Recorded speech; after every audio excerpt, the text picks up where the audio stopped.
I love that I started the last Patreon video talking about how fucking uh in just what a fucking good mood I was at the time that evening. Uh, Fucking exact opposite scenario now. In a terrible mood. Um, um, yeah, I'm not really gonna talk about it. Um, Honestly, like overall, everything's good. If you're like worried about me, everything's good. I just need to get over myself, you know? I just need to get over myself a little bit.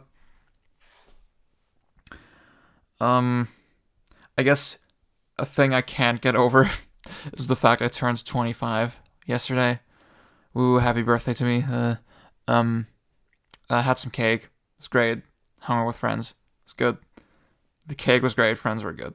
Friends were only good. Um, yeah, and I'm thinking, okay, so now that I'm 25, I guess we can, to make it like slightly less horrible that I'm a quarter century old and have accomplished nothing. Um, we can maybe, as a spiritual kind of symbolic thing, go through my 25 favorite games. Yeah, like I had a little list before.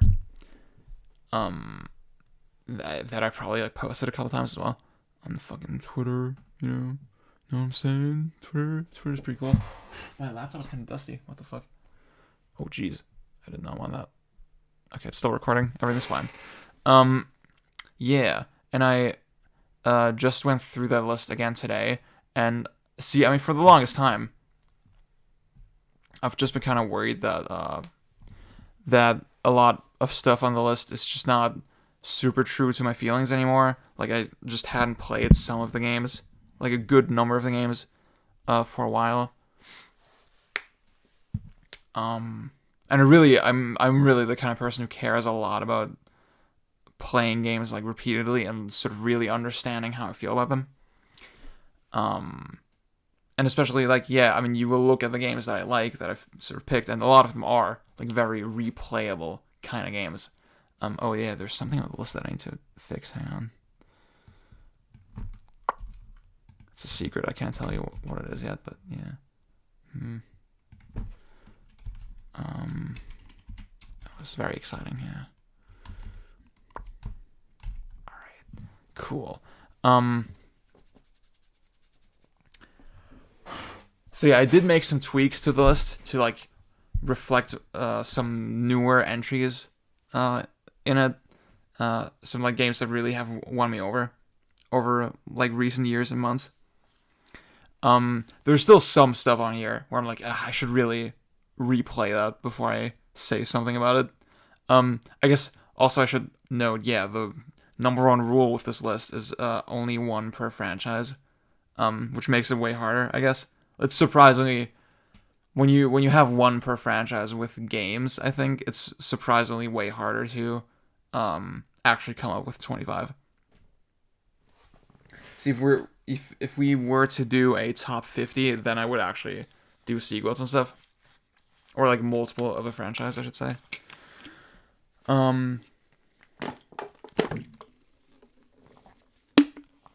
But yeah, honestly, like, yeah, with 25, I think it would just be super.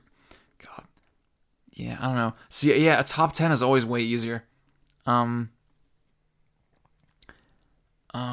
because then you can be just super sure that you've actually deep dived every single one of those games, and that you have like a pretty recent, fresh opinion of them.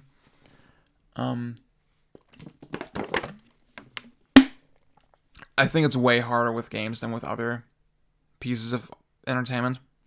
And like, I mean, like what all art kind of has in common is that maybe you can let it sit for a while and then kind of realize how much it actually sticks with you and or stuck with you, I should say.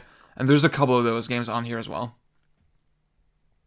But with games, it's just, again, I'm like a very sort of mechanically oriented person. I'm like very active. I'm very much about the moment to moment.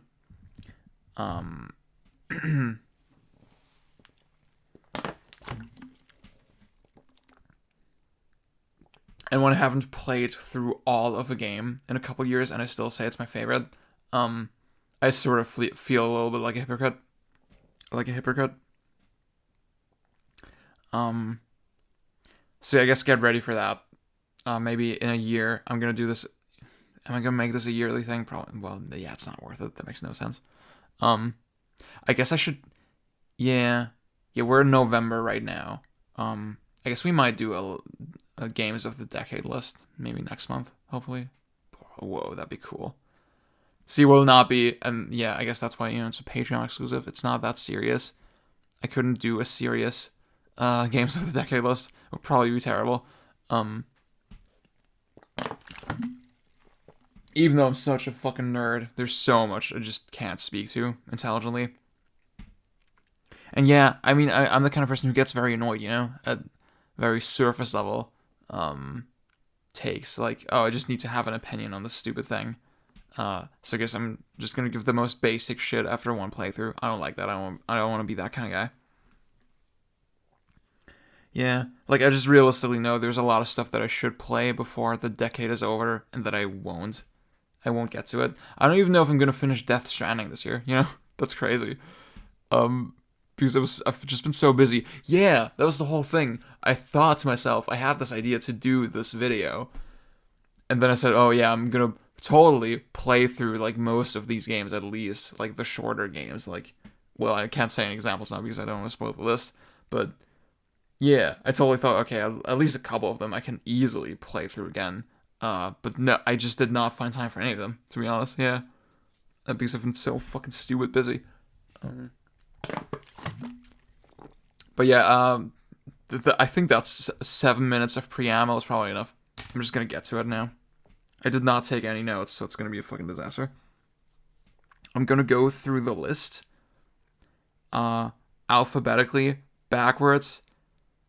Like that was, you're gonna see that's like kind of the joke of the list. There's gonna be something at the end, and it's gonna make a lot of sense. But like, actually, it does make sense because I already have to cheat a little bit to. You'll see what I mean. Okay, I mean you're gonna see the first cheat immediately, and that's the first game I'm gonna talk about is 999, 9 hours, 9 persons, 9 doors. And obviously, if I actually did it alphabetically backwards, I would have to that would be the last game that I talk about. But instead I put it all the way at the start, because it's not the last game I want to talk about. I love Zero Escape, the first 2 games. I love Kotaro Uchikoshi. Oh god, that was a terrible pronunciation. Uchikoshi. Fuck, I'm so fucking sorry. Uchikoshi. Again, I truly fucking apologize if I got it wrong. I'm really sorry. Deeply sorry. Was 999 like my first exposure to visual novels? I do remember it was like Christmas. Well, you can tell my birthday is November. November 25th, and I'm turning 25. Whoa, that's crazy, right? But yeah, it was like, I don't celebrate Christmas. We don't do Christmas gifts. But I do get birthday gifts, obviously. So I got birthday money that year, I guess, and then I bought a 3DS. And I didn't have a DS for like the longest, like a regular DS, for the longest fucking time. So I just missed out on that whole library. So got the 3DS XL because I was like, okay, that's gonna be epic. Like I'm gonna have hella 3DS games that are just, like the 3DS games were starting to get really serious. There were just a lot of good things coming out at the time, like Fire Emblem and Mario 3D Land. The Ocarina of Time remake was already out. SMT4 was like kind of somewhere, that whole thing. Oh god. But then I still had that whole ass library of DS games to look back on, and that's so crazy to think about. And the game I was always the most fucking curious about was 999. I just kept reading import reviews for it, and it sounded so fucking cool. It was really one of those games where the premise of it and the mystery of the premise intrigues you so fucking much that you want to play it. Like, yeah, sometimes you just have that with a story. I put Death Note kind of in the same category, where the premise is just so fucking inherently interesting, that you need to know what the fuck happens. Yeah. 909 was kind of that for me. Again, I'm not sure if I'd actually played. Yeah, I had some exposure to like Ace Attorney, I guess. Did I play like visual novels on PC? Maybe I did. I don't know, dude. I mean, I have now. I like played Steins Gate and Chaos Head, with fan translations and stuff. Played Sayano Uta. Yeah, that's a great visual novel. But yeah, 999 still like my favorite out of all the Zeros games, and probably like still the best visual novel I've played. I mean, I don't have any other visual novels on this list. Well, yeah, I mean the whole genre thing is like really weird with visual novels. Like some people don't even consider them games, and like that whole shit just does not matter to me. I don't really care about that argument at all. I still need to play 428 as well. I got that. See, I'm doing the exact thing that always annoys me with when people talk about visual novels. They always talk more about the genre than the actual game. I'm doing exactly that right now, so I should stop myself. I think, yeah. So I said earlier, I'm a very mechanically oriented person. Like usually the games that, yeah, there's usually two things that grab me in a game. It's like either it's like super mechanically tight and like there's like a lot of micro choices in the game that are really immediate and really interesting. And you're gonna see what kinds of games I'm talking about a little bit later. Or there's like some kind of larger like world and sense of adventure. I guess that's a little bit harder to define without mentioning examples, and I'm not gonna do that. Because then again, I'm gonna spoil the list. So I'm looking at the list, and there's like other types of games as well that kind of have just heady, interesting concepts. Like yeah, but usually the games that I latch onto, they're in those two categories. Like either super mechanical or super like kind of world adventure feely driven, And yeah, 999 is like that rare game where I do really get attached to like the way the narrative is done, and like the way, yeah, like the way the plot is told, and the like everything the plot is kind of saying about games as well to a certain extent. I just remember distinctly so many fucking moments. God, like, I hope this is not too much of a spoiler, but like, yeah, because my plan is to not really spoil anything. But there's this one moment, where you need to pick a door between like a couple different doors, and you're in a group, and you're basically deciding, yeah, you're as a group, you're kind of deciding how are you gonna split it up.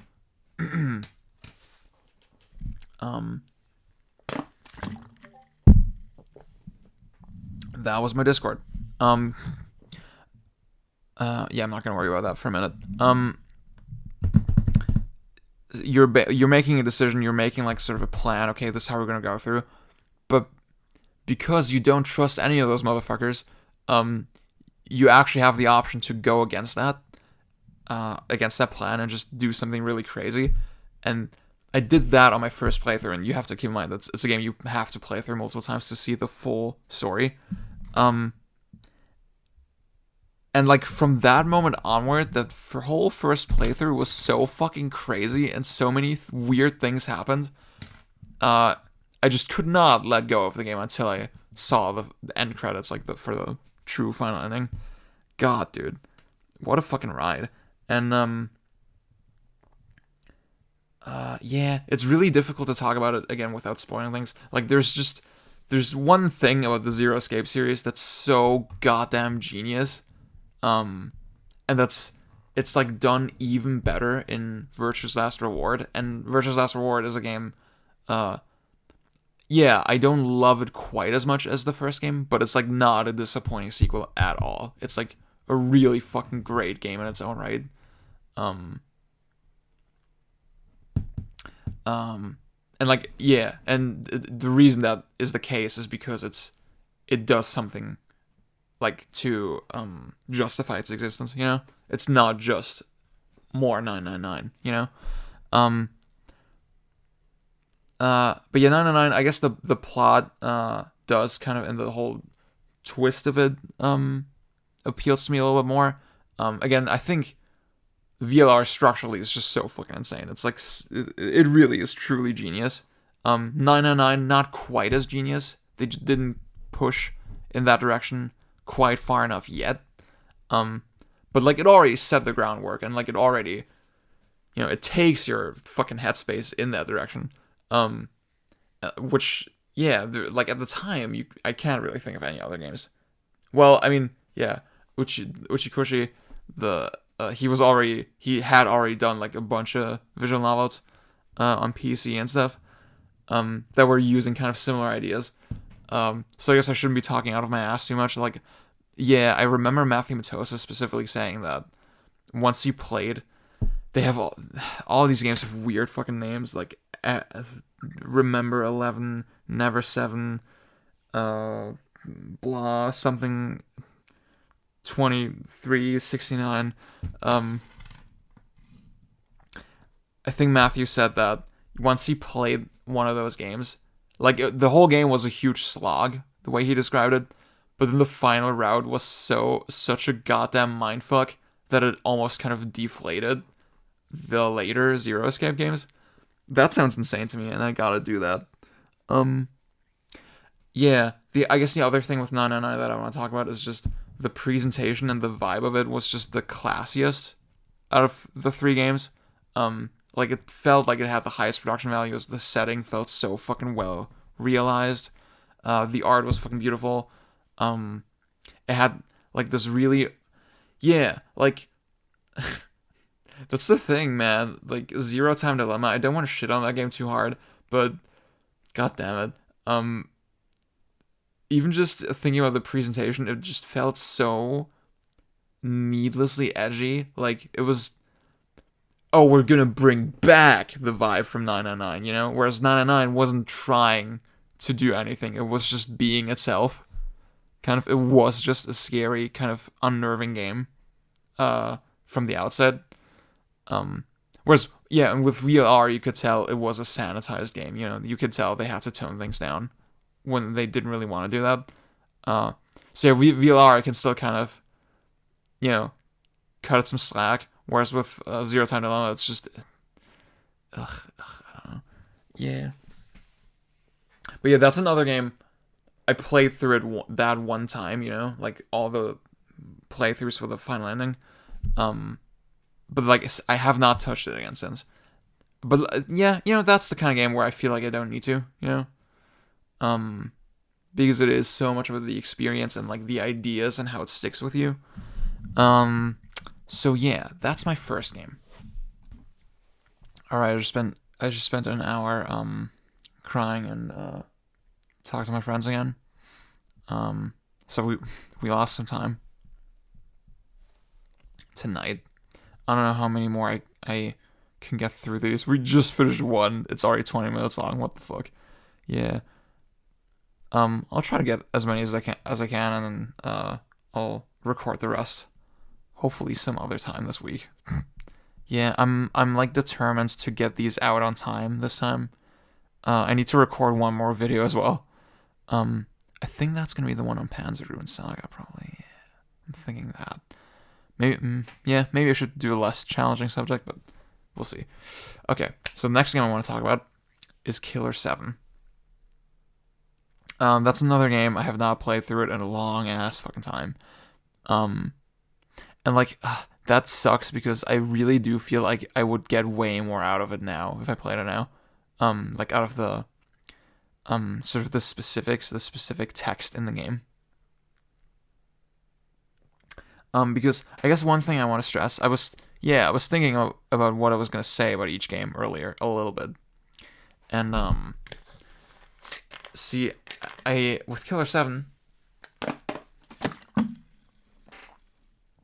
I find it interesting that the game does not seem very metaphorical.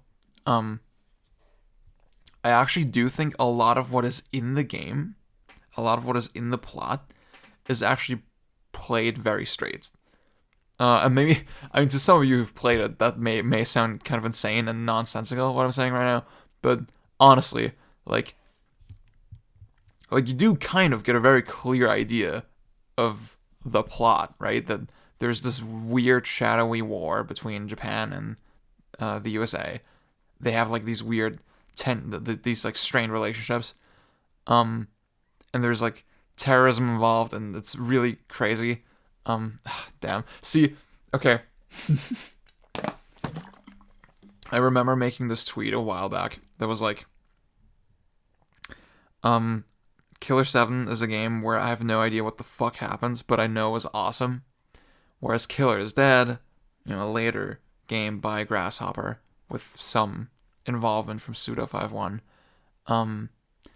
With that game, it's like, I don't know what the fuck happens, but I know it was shit. I know it was stupid. Yeah,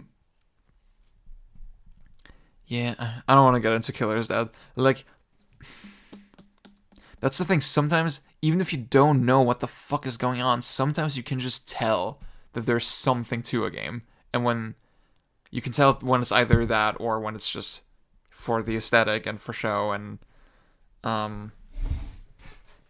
yeah, it's just trying to be punk, but it's not really. So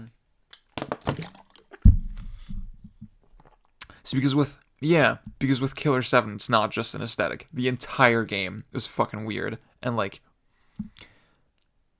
I think, like a lot of it is, if I replayed it, I would definitely be interested to like explore that a little bit more, how those two sides are connected. But I do think the mechanical, structural side of Killer 7 is definitely very weirdly like absurdist, postmodern kind of. Like it's a game on the GameCube. The GameCube controller has just a big green ass button, right? And a big fucking left stick. And the way you play the game is that you hold the button to run, and then you just, when the game tells you to pick a direction, you do that with the stick. Like, it's so, like, it's like someone said, it's as if someone had said, we don't actually need all these fucking directions, 360 degree movement, we don't fucking need that shit, because most games are really simplistic and stupid. And like, games are just ones and zeros, like very obvious key and lock connections, right? Why the fuck do you need all this stuff? That's all set dressing. Killer 7 is not a game that dresses itself up. It's just very stark and very honest about what it is. And that's why, it has no pretensions as to what it is. It's just, it very starkly, cleanly presents you with this idea that, you just press a button, you walk on rails. That's what you do. And like the level design still has like weird complexities, It's not like that. You do kind of have to think about where you're going, but it takes away all this fluff. And then, that's so fascinating to me that actually enables so much cool shit about the game that, because you don't need to fucking worry about where you go at all. Like, you can have a game like Ocarina of Time, right, where you can't move the camera with a stick or something. But there's still a 3D camera, right, because you move freely around. In Killer 7, like, because you can really only move forward and backward, and you do it with a button, the camera can just do whatever the fuck it wants, right? It's like even more flexible than something like Resident Evil. Because in Resident Evil, you can actually kind of get screwed over with weird angles, and like, if you don't anticipate what the next shot is kind of going to be like, the tank controls do, give you a consistent control scheme for the different perspectives, but still, it can get kind of weird a little bit. With Killer 7, it really does not fucking matter. Like, the camera can just literally do whatever the fucking wants, and the game always looks awesome. It always looks fucking amazing because of that. The whole color design and the shading and the character design as well, and the environmental design. Killer 7 looks the way Yeezus by Kanye West sounds.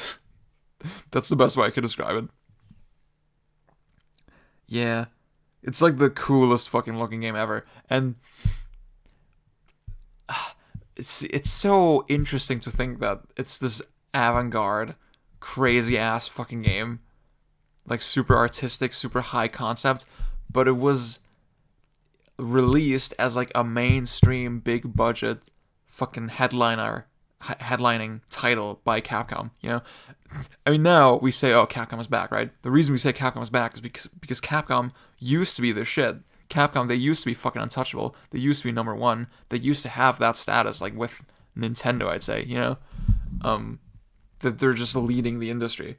And even now that they're quote unquote back, I don't think they still don't really have that status anymore.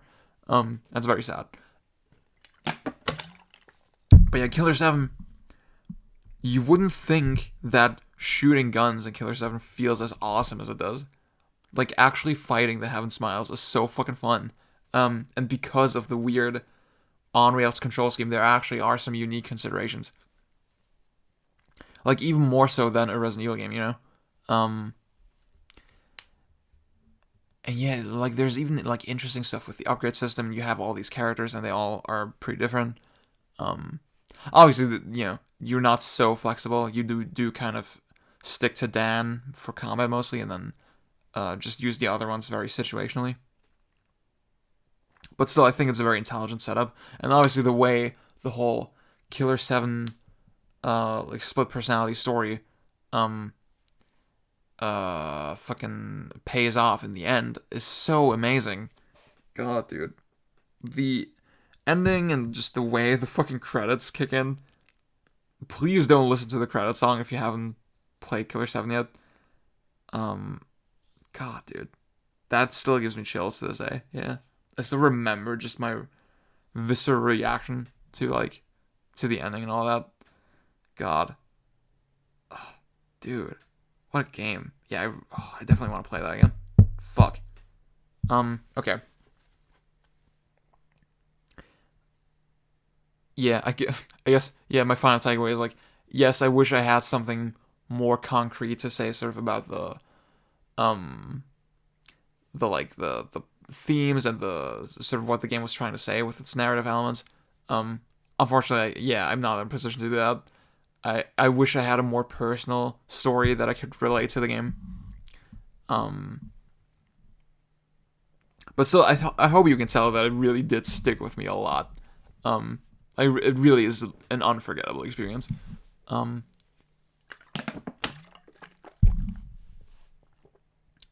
Yeah, like, sometimes I just think about holding the right trigger on the GameCube control. And, like, yeah, you have to think, the button that you walk with is also the button that you use to shoot. How fucking awesome is that? And then you, like, use the C stick to reload. I mean, that's just fucking dope, man. That's just fucking dope. Okay, next game I want to talk about is Yakuza 2. And I guess, see, at the time, I kind of put it on there, representative of the Yakuza series as a whole, kind of. Because, like, yeah, I've played all of them except, like, the remakes and the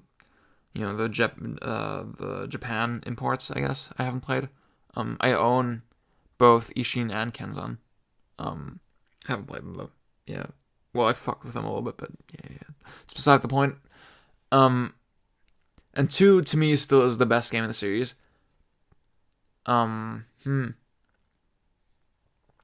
Yeah.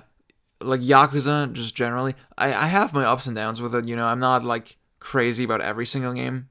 Obviously, I finished Judgment earlier this year, and, I really appreciated the experience. Like, the game really got me by the end with its story and with the characters. And, like, that is the thing with Yakuza. Like, those games, it doesn't matter that they come out yearly. It doesn't fucking matter that sometimes some things are undercooked. Somehow, Yakuza just stays the least fucking cynical game of all time. Like, something about it is so soulful and so pure and wholesome, and you want to protect it. You know? Yeah, and I guess that thing, right? That there's no other series where I quite have this kind of relationship with it, you know? Like Zelda, for example. I've played every single Zelda game. Except for like maybe, yeah, I mean, I never finished the Game and Watch Zelda thing. Never did the Tetra, like, Japan only thing on the GameCube. Yeah, but like I played all the games on the timeline. You know, that's my metric. Um, but like I mean that's a series that I grew up with, and it's like so. Like every game is so fucking completely different, you know. And it's so ubiquitous. It's so part of the zeitgeist. Well, not the zeitgeist. The fucking I don't know. Just the gaming culture as a whole. It's so deeply ingrained that you kind of take Zelda for granted, I guess. With Yakuza, it's like this special, weirdly insular thing that I had to dive into, right? And that I did that in sort of this really contained stretch of time, just played them back to back to back to back, and that experience will always be so memorable to me. And honestly, that's the way to play them. Honestly, yeah. I think if you play 1, 2, 3, 4, 5 back to back to back to back like that, that is amazing. I recommend that to everyone.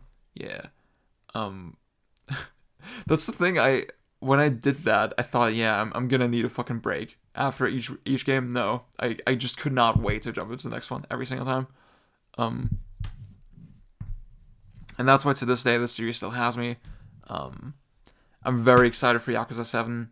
I hope that's what I'm like, kind of looking for right now. Like the last couple games have not been super for me. I think I finished them. I enjoyed them. I don't really care about the remakes, like I said, but yeah, Judgment, 0. Well, 6 I thought was great. Yeah, 6, and that's probably a very controversial opinion, but yeah, 6 was probably my favorite of those 3. I guess with 2 specifically, also another game where I'm feeling that itch, where I just want to play it again. The whole aesthetic of 2 is unique in the series. Like, it has this really soulful, neo-noir, jazzy kind of vibe to it that I really fucking love. That was never really done again in the series. The whole fucking color aesthetic, and did I say color aesthetic already? It's just a good word, man. I just like saying it. But yeah, like there's something kind of muted and grayish, but then yeah, you do have these like these sparks of color kind of popping out on every single screen. God, like it's a really weird, cool look. That yeah, I mean, I'd say even Yakuza 1 is like a little bit different, even though they're so similar in a lot of ways. And the combat hits that perfect sweet spot for me, where like it's still like I always say this about I made a whole video right about this, that from Yakuza 3 onward, it feels way more cartoony. Like the combat is so much more over the top, and like the effects and the sound effects and all this stuff is so much more exaggerated. And to me, like even though they iron out like some of the responsiveness of the controls and just the number of moves that you have, that's all cool. That's great. They add some more mechanics like the red heat and all this shit. I think that's great, but yeah, like Yakuza combat is not very deep, you know. Especially like when you get into boss fights, a lot of your options are kind of stripped a little bit. Yeah, I think Yakuza, with the heat moves, that kind of shows you it really is more about the visceral catharsis and like experimenting a little bit with just the dumb kind of shit you can do. There's very, very rarely a case where a heat move is like strategically more useful than another heat move. You know, a lot of the time you can come up with examples where it's like, oh, this one's crowd control and this one does more singular damage, blah blah blah. I get it, but generally you get my point, right? That like doing the cigarette fucking heat move from, I think it was already in 3, right? In Yakuza 3. But I know it mostly from 5, personally. Like, doing that, it's not really any better or worse than using a fucking pan to destroy someone. So yeah, that's Yakuza. And to me, that means it's like, I place more value on the game just getting the viscerality and the catharsis, right, of the just individual attacks. And goddammit, there's something about Yakuza 1 and 2. There's something about the aesthetic and the sound design that feels so fucking crunchy and so brutal and so no fucks given, we take no prisoners, you know? Like, people get fucked up in those games. Yeah, just the lack of exaggeration and the lack of abstraction, I think, in Yakuza 1 and 2, that's really what does it. And then, the whole fucking journey of 2 with this rival character, like, you really feel, yeah, with games, I don't want to say the second one is always the best, but, like, honestly, like, just this idea of, okay, they have this basis established, and now, with the second game, you do all the things that, make the most logical sense, right? You introduce a rival character, you iron out the controls, you, like, go for this weird, cool color palette, you put in the best kind of ideas in terms of story that you can, and it has this really nice fucking progression and pacing. I just remember all the Majima fights were super fucking cool. I mean, Yakuza 1, they were really cool as well, yeah. God, dude, what a game. And, like, when you finish it, when you get to the final boss, and, like, the way the music kind of swells, and with the final cutscene, like, god damn it, dude. That is a ride. That game is a fucking ride. Yakuza 2, man. Yeah. Fuck the remake. I'm gonna try Kiwami 2, when it comes to Game Pass. We had that announcement recently that it's coming to Xbox, and it's gonna be on Game Pass. I'm gonna try that. But, like, I'm not looking forward to it. My opinion of Kiwami 1 definitely, has not held up over time. Yeah, I still enjoy the combat in the game, kind of. But, like, most of the stuff that I enjoy about the game really is more because of Yakuza 1 than anything that Kiwami added. Yeah, it's a whole thing. I'm not going to talk about it. Well, I already did, I guess, because I'm an asshole. Okay, next game. The Legend of Zelda Majora's Mask. Still my favorite Zelda game. And the last time I played it was not that long ago. It was like around the time Breath of the Wild came out. A little bit before that. So yeah, it's still, yeah, I guess it's been a while already then. And that was on 3DS as well. I need to play through the N64 version again. To give myself, to, like, really finally decide which one I prefer. Because you can make great arguments for either, I think. I mean, we've all seen the Naruto video, right? Honestly, like, a lot of the stuff in the Naruto video, yes, it's, like, indefensibly bad. With the fucking Deku scrub and all this stuff. But, like, it didn't really affect my enjoyment of the game so much, you know? I care. The thing that I'm way more conflicted on is the whole save system, right? But yeah, I shouldn't get into that. It's not the subject. I mean, the thing about Majora's Mask is that, obviously I love the world, I love the atmosphere, I love what it's kind of trying to say with its themes. But really the thing that's always drawn me to Majora's Mask is, the structure, right? That there's, like, so many little things working in that game's favor. You'd think, okay, 4 dungeons, that's kind of lame, right? It just doesn't have the quantity of stuff to do compared to other Zeldas. But it's actually kind of a blessing in disguise, almost, because the game is really neatly split into those 4 main chunks, and then every time you do a chunk, it, like, changes the world and what you can do very substantially. In other Zelda games, it's like, yeah, you get the hook shot, and then you can do the couple things that require the hook shot in the world. That's cool. But, like, you have to think in Majora's Mask, most of the items are not even in the dungeons. Like in the dungeons, you only get the arrows. And then every dungeon kind of has a substantial thing leading up to it that gives you a bunch more items. And yeah, the kinds of items you get are a lot less. It's a lot less obvious a lot of the time, you know. In Ocarina of Time, if you follow the normal dungeon progression, guess what? Every single item you get is gonna be like a C button item, that you fucking use to solve that one puzzle in every dungeon, right? I guess the exception is the mirror shield, but yeah, I feel like in Majora's Mask there's just a little bit more open-endedness with the way they distribute the items, especially because of the mask system as well.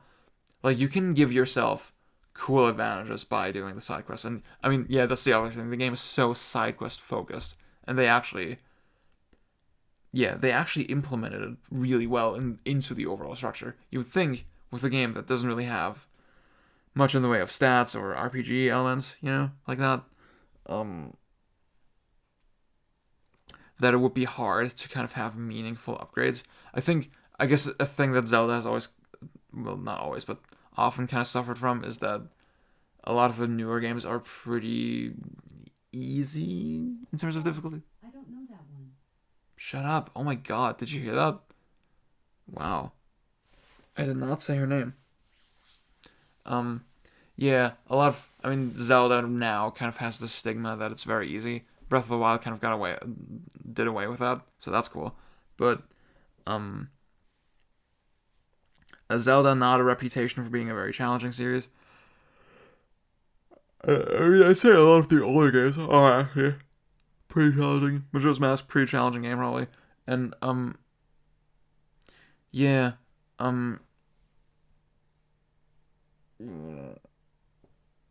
when you do get the fucking sword, or when you do get the bunny cap, that actually feels like a substantial thing. And again, like I said, there's so many different types of items, that it really feels surprising every single time. And yeah, the game, the way you sort of go from one activity to the next, from one side quest to one sort of one-off time event, to this upgrade, to this minigame, it has this really fucking, like, in German we say Sogwirkung. Yeah, hang on, I actually want to look that up. That'd be great. That'd be fucking great if I could look that up, dude. Sogwirkung, English. Suction effect, well, that doesn't, it's not really. Yeah, pulling effect, yeah, honestly, it's not really the same thing, I think. Well, maybe you get what I mean, but yeah, you get really pulled into the game. Because there's always something to do, and with the whole timer, you actually have, like, an immediate reason to do shit, you know? God, it's so clever. So yeah, best fucking Zelda game, don't at me.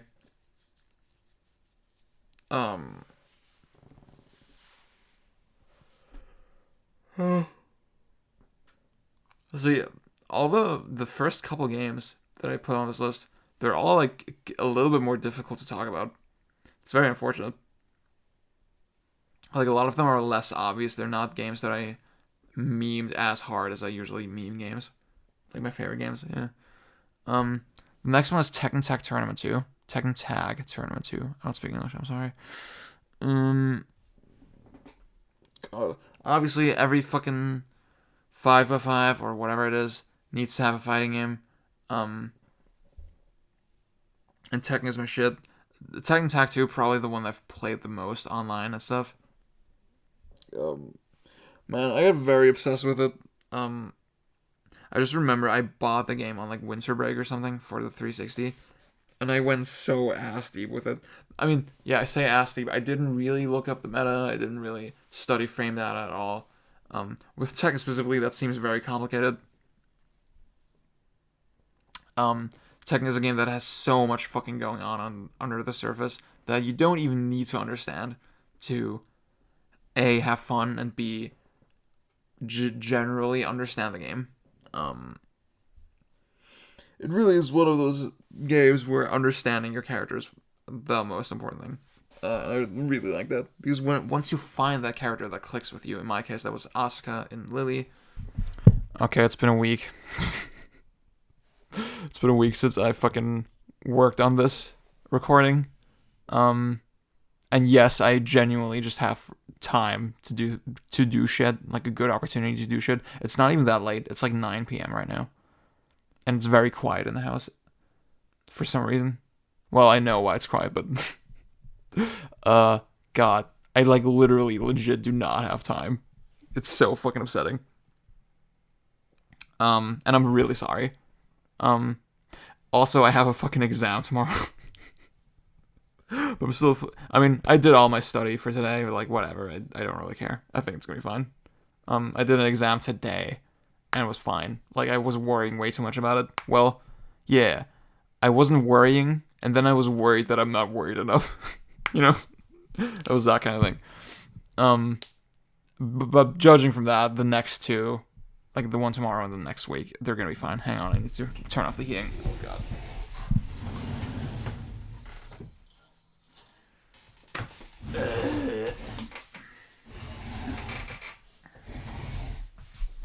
But yeah, I was listening back to the recording a little bit, and I said, oh, dude, I'm determined to get it out on time this time. Still failed miserably. It sucks.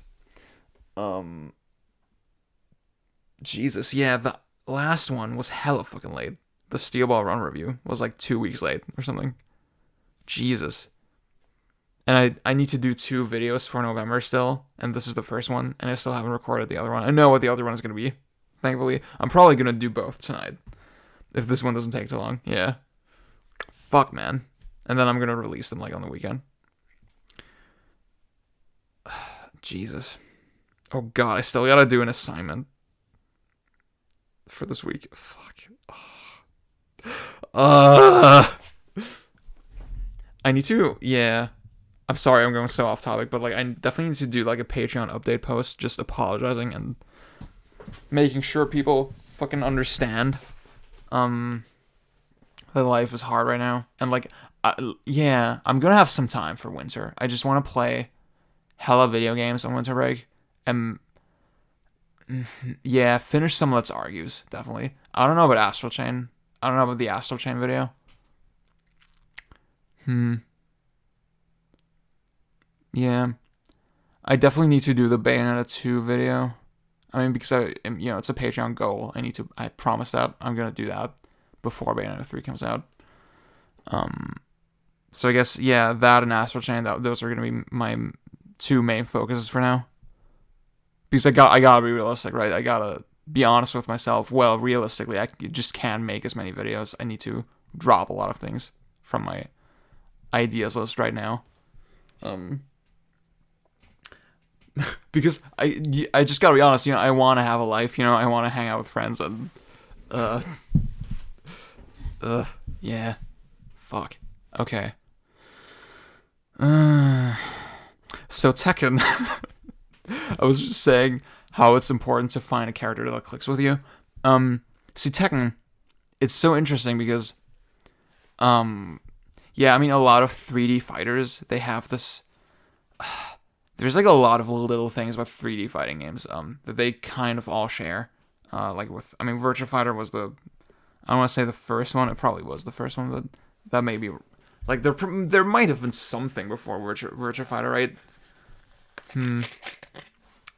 But yeah.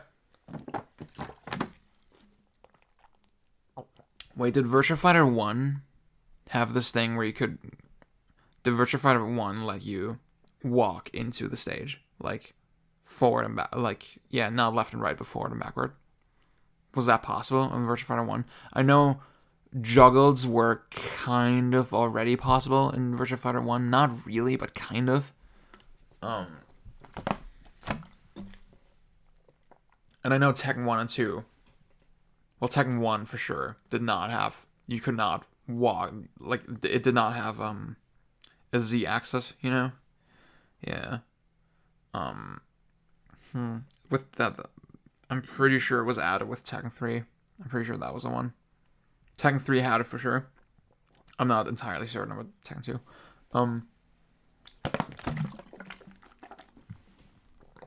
But yeah, like most 3D fighting games, of that kind of style.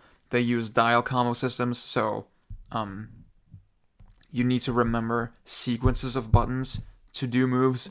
And like that makes sense, right? It's hard to input like special commands, like a quarter circle or something like that, when you also need to worry about the z-axis, right? It also just fits the style of those games. You know, you can like fluidly move your character in 3D, so it would make sense that you have longer strings of attacks. Maybe that's what they were thinking with Virtua Fighter. Maybe that was the sort of idea that they had, and then other games kind of copy it. I don't well copy sounds kind of dismissive, but yeah, I'm thinking Dead or Alive and Tekken.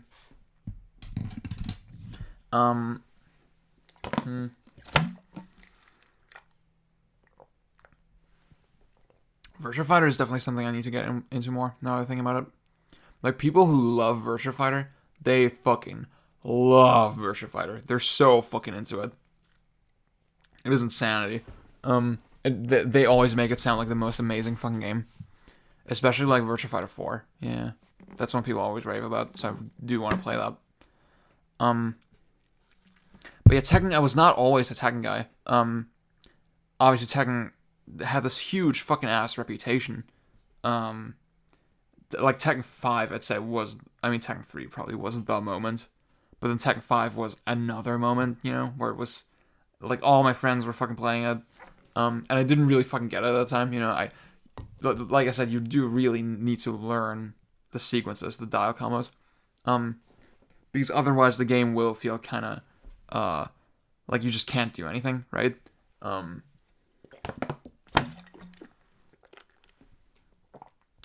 that's that's why it's even more important than most other games that your character kind of clicks with you, that just the way they move and the way attacks kind of flow into each other makes sense and feels natural to you. And that's a bit of a process, but once you find that character, God, like suddenly a whole fucking world opens up.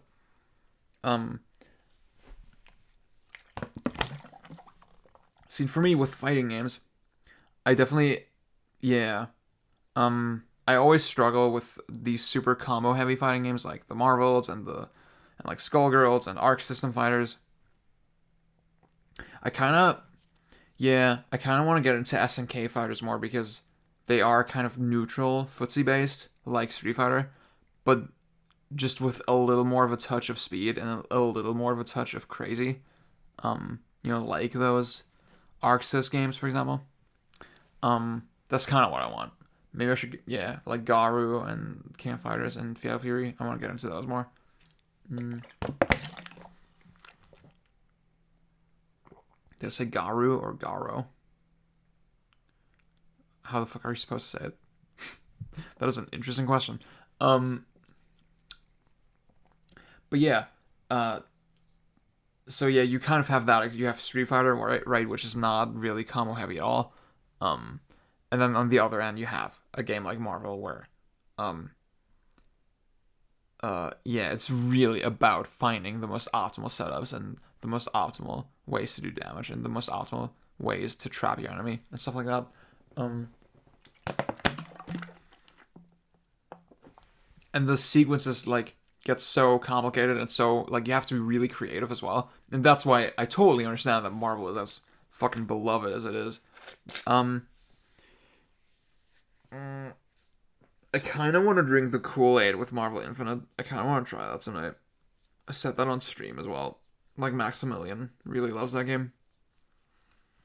And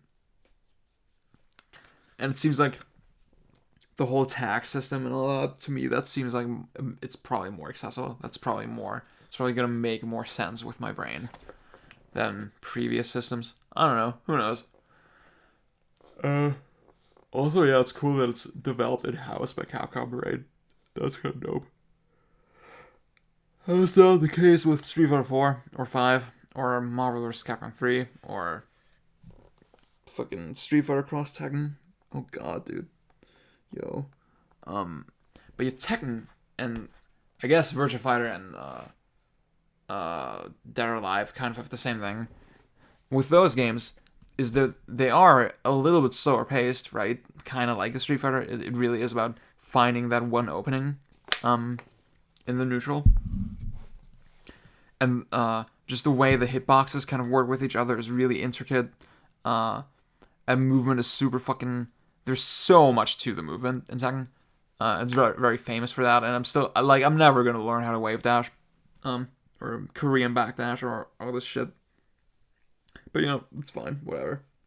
But you can still have fun with the game if you don't know that stuff. That's the most crucial thing. Fuck.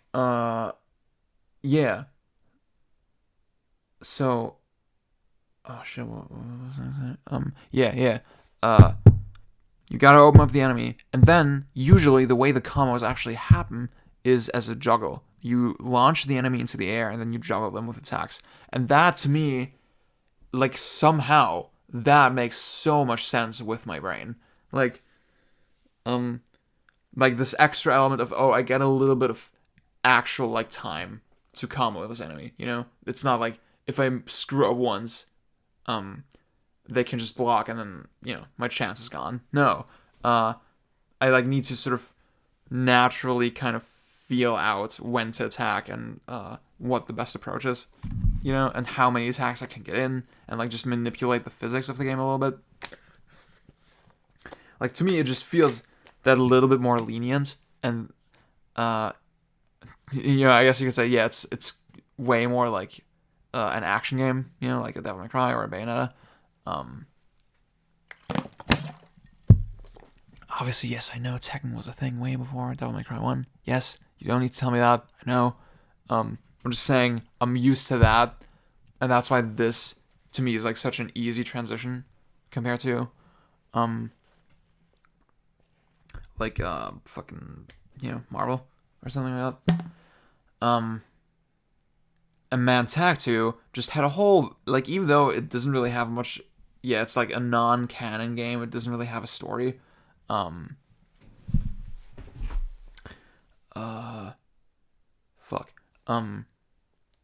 Like, there's so much love and personality and vibe put into the game, like, as much as any other mainline sort of numbered full-on ass Tekken game, and that's so crazy. Like, the menus and the cutscenes have so much fucking flair. The soundtrack is fucking godlike. The game looks amazing. Just the art style of it, the way the stages kind of look, it's so vibrant. The character designs are fucking beautiful. And that's the thing I kind of want to get at. Tekken 7, in a lot of ways, kind of disappointed me. Because, like, yeah, I mean, the game is on Unreal Engine, and as a result of that, it's, like, laggier. It feels not as good to play because of the input delay that's inherent with Unreal Engine. It looks really weird graphically. Like, a lot of the shading and the characters and their faces and stuff looks so fucking off to me. I think some of the ideas they had for the redesigns of the characters, like with Nina, for example, were really cool. And Nina in general, like, she looks great. But then you have other guys, like, Howrang looks so fucking weird, man, in Tekken 7. And, like, yeah, I mean, they did my girls dirty as well. Like, Asuka and Lily have weird faces and weird hair, and I was so upset. And then, like, I mean, I like the whole slow-mo shit, right? And I do like, the way they tweaked some of the movesets, right? With Asuka, it's, like, very logical evolution, That's cool. But, like, there aren't that many compelling reasons for me to play it over Tag 2, except it's the newer game that more people play, When the netcode is actually fucking worse than Tag... Well, that's the problem with Tag 2. Like, no one's playing Tag 2 anymore. But when I was playing it, I had, the time of my fucking life. There's, like, no other fighting game that I got so into, And, like, yeah, the online was still delay-based, but... that's the thing with Bandai Namco netcode. Like, last gen, it was better somehow. I don't know what it is. Maybe just fewer people were playing. Maybe it's because I was on Xbox, Yeah, because I also think about fucking Smash Wii U, also Bandai Namco. and you compare it to Smash Ultimate, I tweeted about this multiple times, but like, I legit was having more stable matches on Smash 3DS than I am with Smash Ultimate. It is insane. Yeah, I don't know what happened on that front. And honestly, like, I mean, I don't want delay-based netcode anyway. Just do GGPO, just do rollback. Fuck you. Just do it. I don't care if it's complicated. But, I mean, Tekken 7 is a cool game. I do play it. I bought it. I, like, re-bought it on my laptop as well, so I can play it more. And on PC, it definitely feels better. There's, like, less input lag, yeah. Even though it runs kind of weird as well. It has, like, problems with AMD graphics. That's the whole thing. And that's why, man, I just miss when everyone was just making their own cool engines, you know? Like, I know it's hard. I know, blah, you can build games way faster with Unreal Engine. Blah, blah, blah, the whole thing. I get it. You can get it. That's all great, but, man, like, Tekken Tag 2 to me is like this weird watershed moment almost, where it was such a low-key kind of release almost, like people wanted Tag 2 for fucking years, and then it finally happened, and like it was kind of toward the end of the generation, and like they did make such a big deal about it because it's not a full numbered Tekken game, and I remember when Tekken 6 came out, and that buzz was way fucking higher. But then when I think about Tekken Tag 2 now, it was just such a humble, well put together, like really complete feeling game. More so than Tekken 6, I'd say, yeah, as well. Like Tekken 6 felt like it had problems, you know.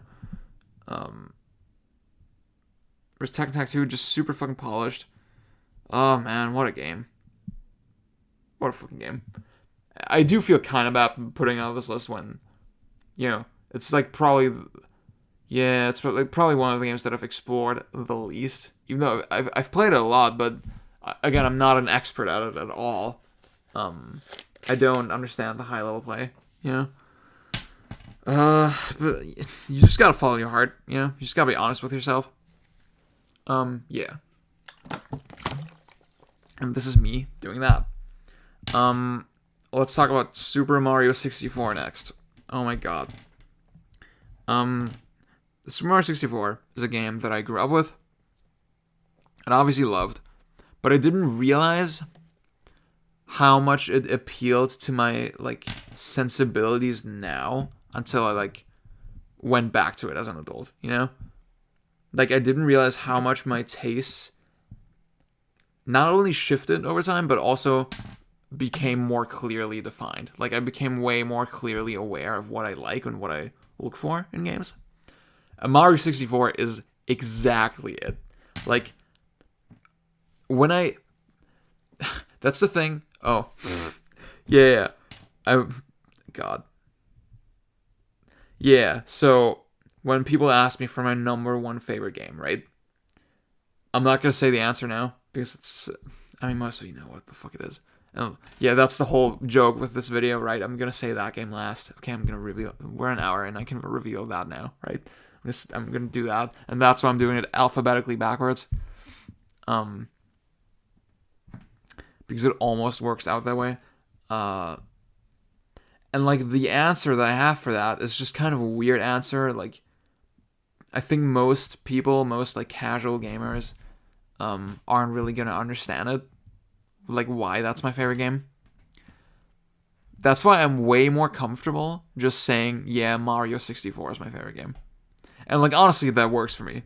You know, I don't feel bad about saying that. Because it might as well. It might as well be my favorite game, you know? Because when I try to picture the perfect video game, I picture Mario 64. To me, Mario 64 is the ideal video game. And I haven't said a single reason why yet. God damn it, dude. Like, what a game. Donkey, video game Donkey, he made the video about Mario 64. If you're gonna watch one video ever, don't make it this one. Make it the Donkey video on Mario 64. It is a perfect fucking video. It really, truly encapsulates why that game is so good. Better than anyone else probably ever has. And it's my favorite Donkey video as well, by far.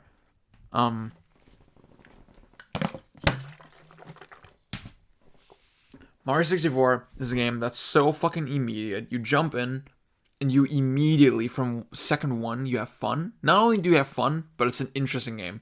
Like, even just moving around, even just moving your character, even controlling Mario has some fun and challenge and depth to it.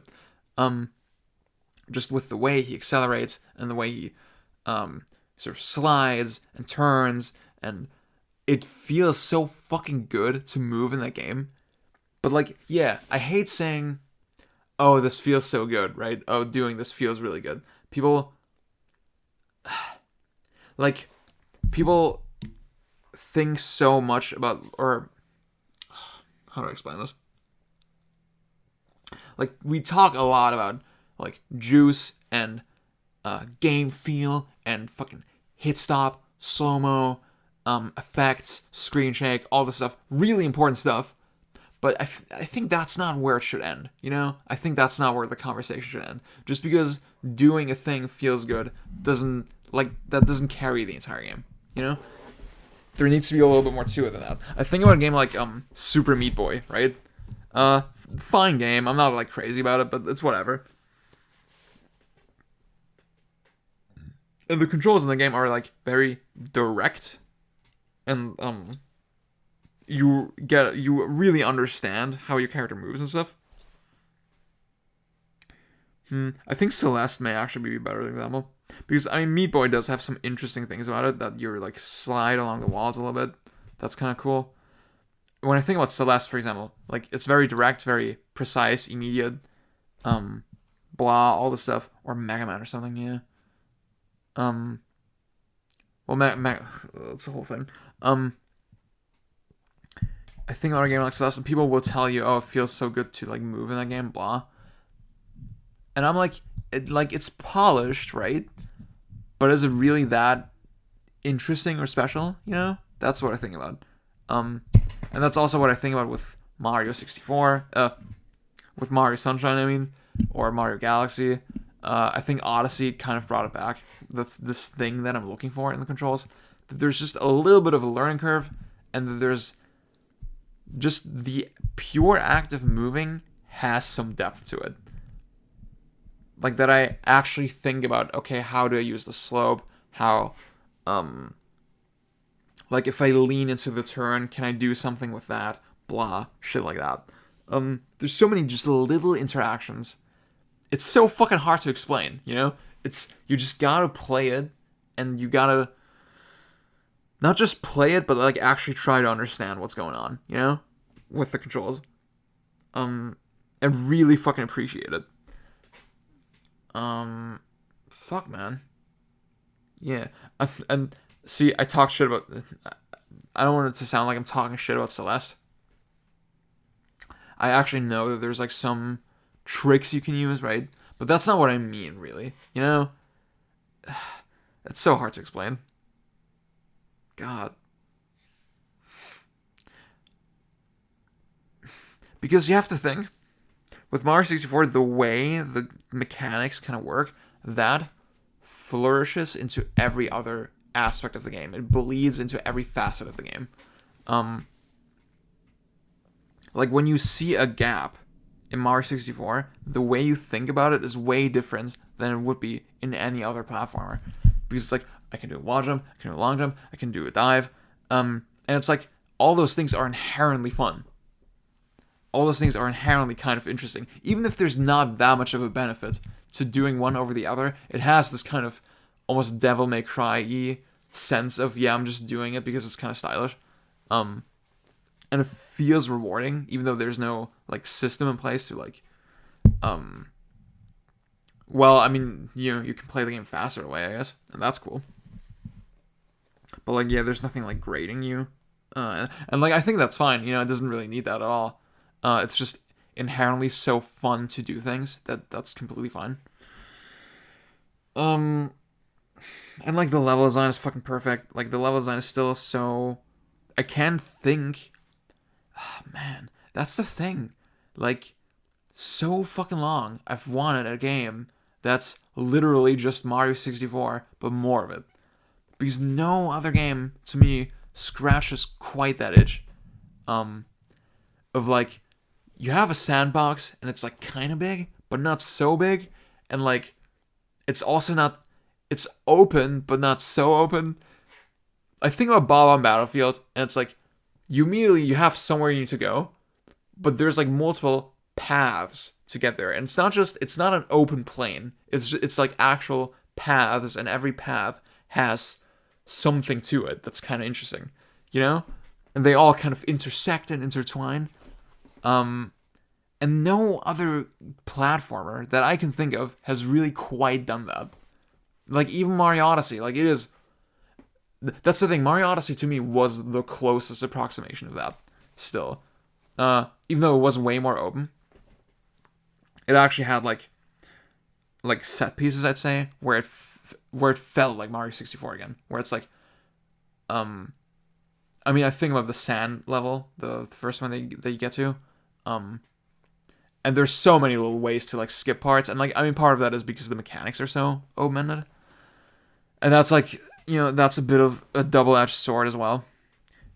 See, I'm thinking, when you I figured all that stuff out immediately because I'm a fucking pro gamer. I'm thinking on the second playthrough, it's probably not going to be as interesting as like a Mario 64. Because I still haven't done that. I still haven't done my second playthrough. Yeah. I started streaming Mario 64, and with the intent of fully playing through it on stream. Fuck, man.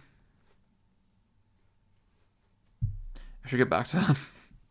See, it's been so long now. I already feel like starting again. Like starting over. Damn it. Ugh. My life is a mess, dude. I'm happy, though. I'm really happy right now. Like, life's been pretty okay. Honestly. And yeah, life is also just okay when you're playing Mario 64.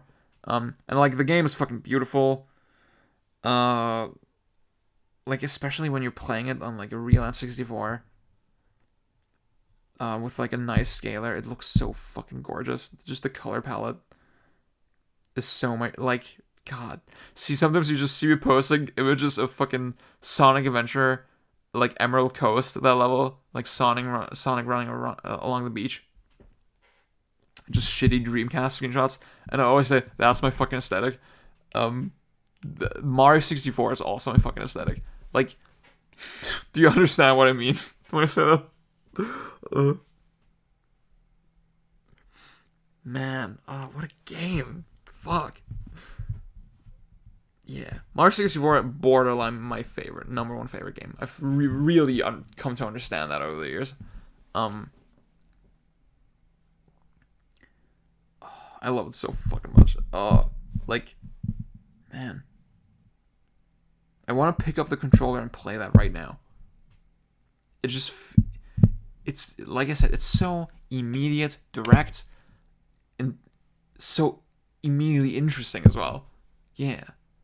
Again, like Donkey said in his video, you're making so many little decisions, and they're all interesting. And it's all, like, yeah, man, when I say my ideal video game, I really think action-y games, games where you have direct influence over what's happening, where you have direct influence over your environment, like not strategy games, not turn-based games, not RPGs, not that kind of stuff. I think, again, there's a lot of games in those genres that I like, but to me, when I think of the video game, I want that. I want this immediate feedback, this immediate interaction. Oh, man. God. Okay, we should move on. Another N64 game, and like that's another one I meme pretty hard. Star Fox 64. Another game I grew up with. Yeah. See, I realize I need to like move this along a little bit because yeah, we'll never be fucking done. What can I say about Star Fox 64? Maybe I should have taken some notes. Man, Star Fox 64 is a game that's really difficult to talk about. Because on the one hand, It feels like it should be super obvious why it's good, but then sometimes you just get into stupid arguments with people who don't get it. I hate this whole fucking meme that Star Fox has like only one good game with Star Fox 64, because that's so fucking not true at all. Star Fox 1 is fucking great. God, that's such a cool game with such a cool aesthetic and such a cool feel to it. Just the way your ship moves and the sound effects are fucking crunchy as fuck. Oh man. Yeah, like just shooting fucking spaceships is so fun, man. And like, yeah. See, Star Fox, it's like a little bit on a different end from on the spectrum that we're talking about, I guess, where there actually is a pretty like perfect way to do things in Star Fox. It definitely expects you to do very specific things, unlike like a Devil May Cry or a Mario 64, you know, which are usually like my kinds of favorite games. Oh, and we'll talk about more of those kinds of games later as well. Yeah. But still has a lot of things that I like. You know, like moving your fucking ship feels really good.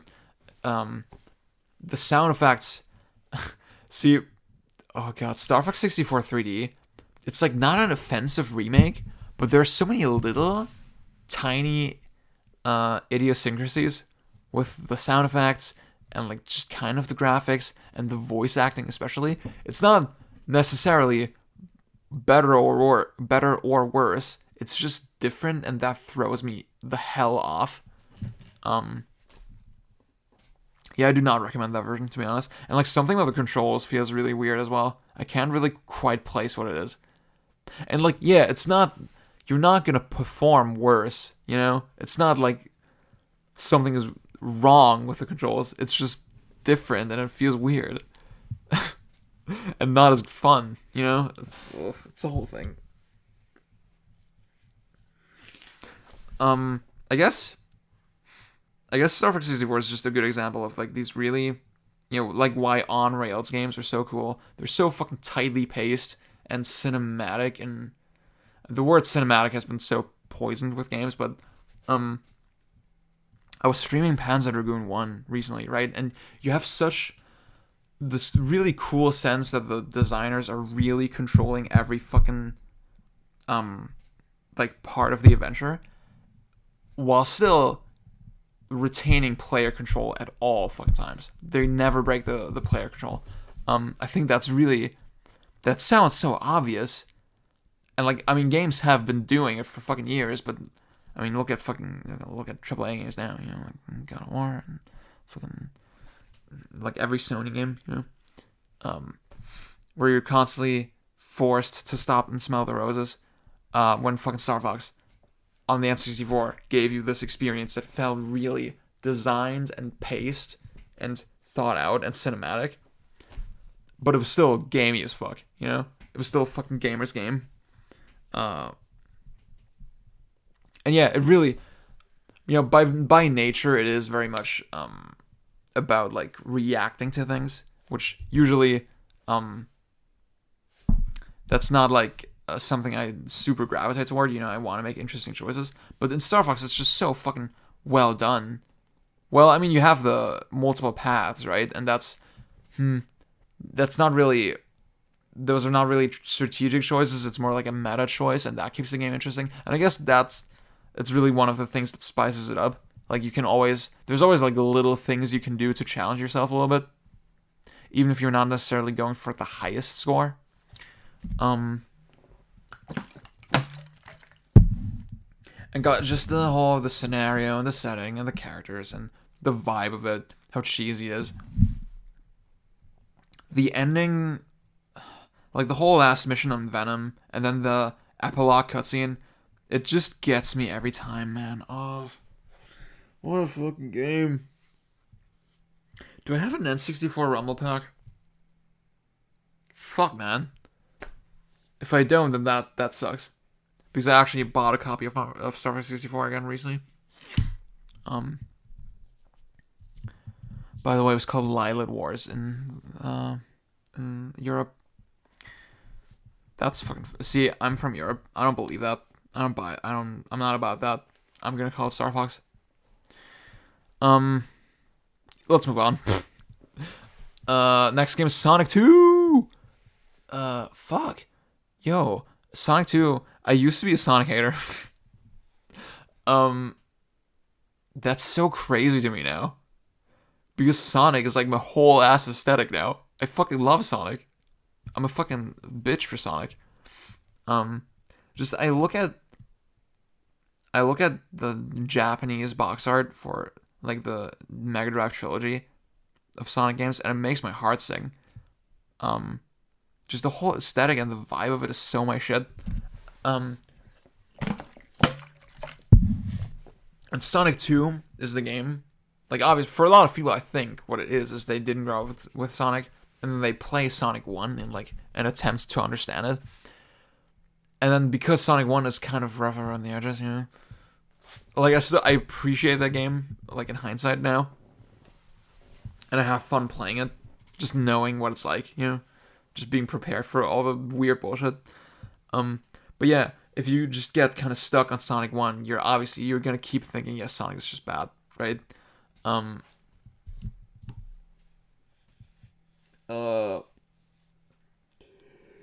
Sonic 2 is the game that opened my eyes. Because the level design is so much more... Yeah, I want to say streamlined, but not in the sense that it's necessarily less complex. It's just... They literally just cut most of the bullshit. And really understood how to make levels that flow well and at the same time give the player interesting choices. I think with Sonic 3, for example, they just made the levels way too fucking complicated, and that also in turn somehow made them more linear and more railroady. Whereas in Sonic 2, the makeup of a lot of the levels is actually kind of basic. Like, they actually just let you fuck around a lot and move between paths, but that's actually a good thing. You know, like, to me, that should be the whole point, that you're always having this really dynamic back and forth. And with the way Sonic controls, like, the way he controls is so interesting, and so, again, kind of like Mario 64, so inherently fun, that it plays off of that really well. Like, it's such a game that's so easy to pop in and have fun with immediately. You just fucking go. You just fucking go, and you see what happens. And you go with the flow, and when you fuck up, you're just like, whatever, I'll just keep moving. I'll just keep trucking along, and that's fun as well. Honestly, it captures that, like, even more than Mario 64, for example, you know? Like Donkey mentioned in his video, for example, if you, like, yeah, he literally says, you try an idea, and then you realize, oh, that was fucking stupid, but then you're in this place now, and that sparks another idea. I think Sonic 2 is, like, even more like that. Fuck. See, I keep saying fuck. What a good game. Because it's just true. Yeah, Sonic 2 is the fucking man.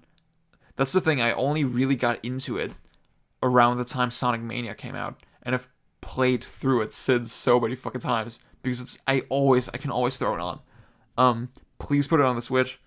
Please, I'm begging you. Yeah, even Mania doesn't scratch it. Like, Mania still, it has a lot of the Sonic 3 isms that, like, I think Sonic Mania is, like, probably the second best Sonic game.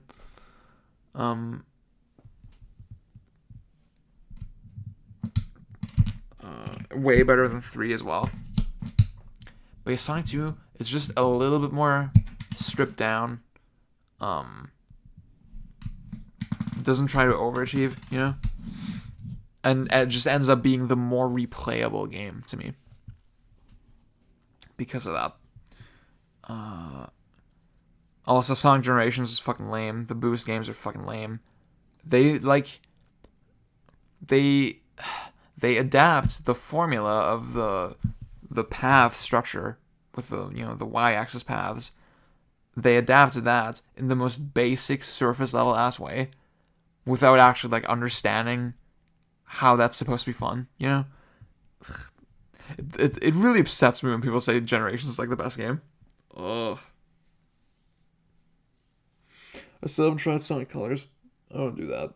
Yeah. I just want Sonic 2 to make like a good 3D Sonic, you know? That'd be so good. Ah, fuck. Just a Sonic game that genuinely takes those sensibilities, you know? From the 2D entries. Or the, you know, Sonic 2 specifically. Fuck, man. Yeah, let's move on. Shin Megami Tensei 4. My favorite JRPG of all time. Another game that's kind of hard to talk about. Like, no, we had a couple of easy games to talk about just now, and this one's hard. Fuck. See, I wrote like a whole review of the game back in the day, and I remember just a lot of people kind of responded to it. Wow, I didn't even realize how good this game was until you like explained it this way. You know, I didn't realize how special it was, and like that's the thing.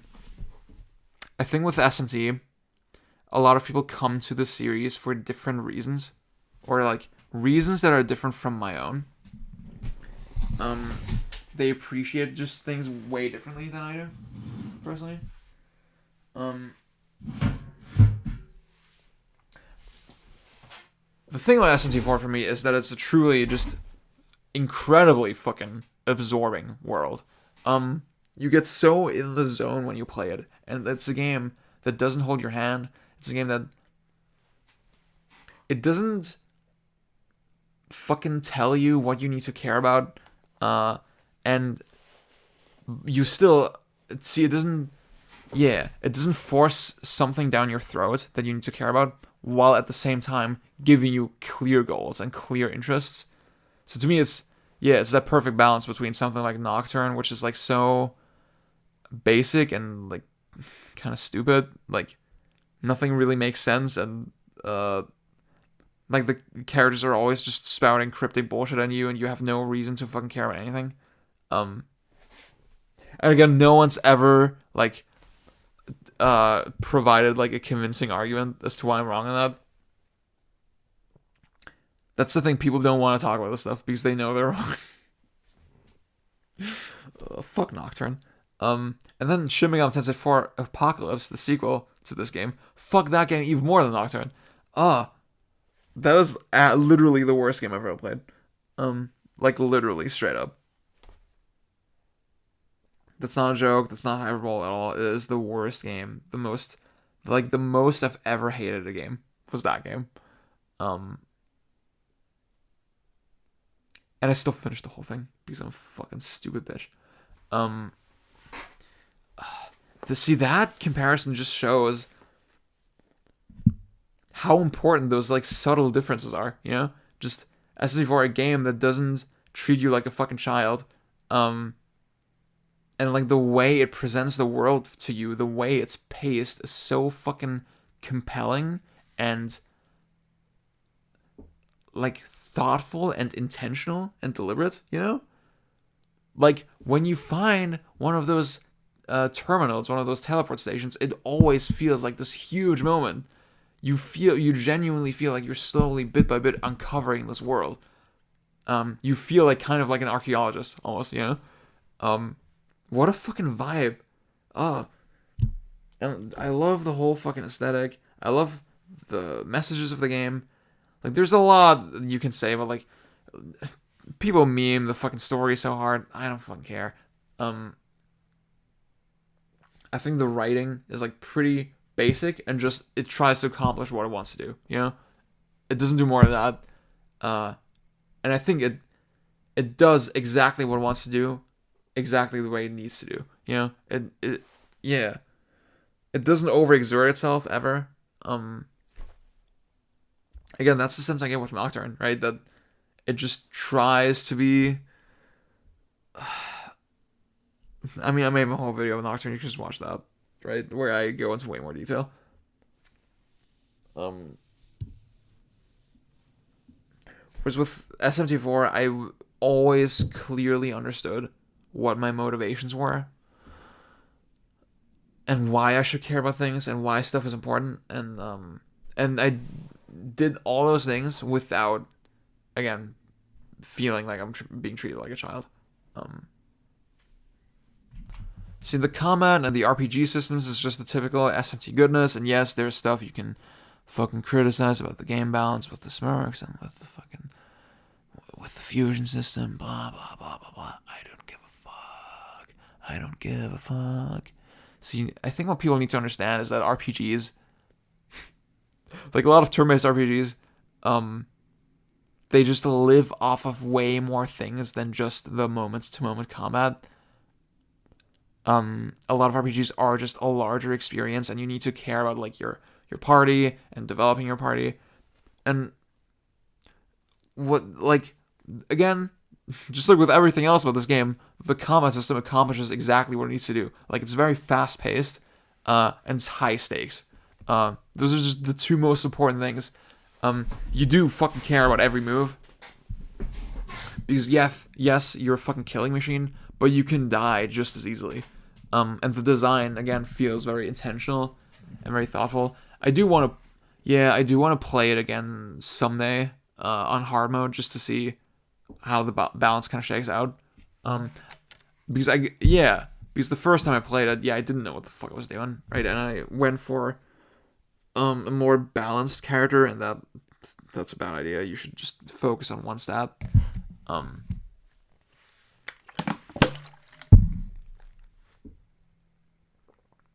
And then all my subsequent playthroughs were in New Game Plus, right? Just to explore the world and stuff, and yeah. And like it's a game where the lore doesn't matter that much, and it doesn't matter that there's like specific explanations for things. The writers just realize that that's not what's interesting about SMT, you know? And like, I mean, I think Nocturne is kind of the same way, but like not done as good, you know? Whereas SMT4 Apocalypse was really like, oh my god, you're the chosen one, you're like the descendant of this guy, and oh my god, it's so important, you're so fucking important, blah blah blah. And that's why the DLC for SMT4, for example, where they do that kind of stuff, right? To me is not compelling, and you shouldn't bother with it. You should just take the game on its own. And if you just look at what's in the game, it's really again compelling. And there's so many little examples of really cool environmental storytelling they did as well. And fucking SMT fans are too stupid to appreciate this kind of shit. I'm sorry. Please don't feel attacked. And that's exactly what I mean when I say people just care about different things with SMT, you know? Like, when I talk about Persona 4 as well. Oh yeah, Persona 4 is also on this list. Spoiler.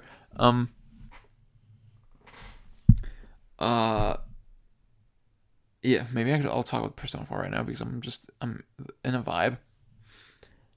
I won't catch a vibe for this shit.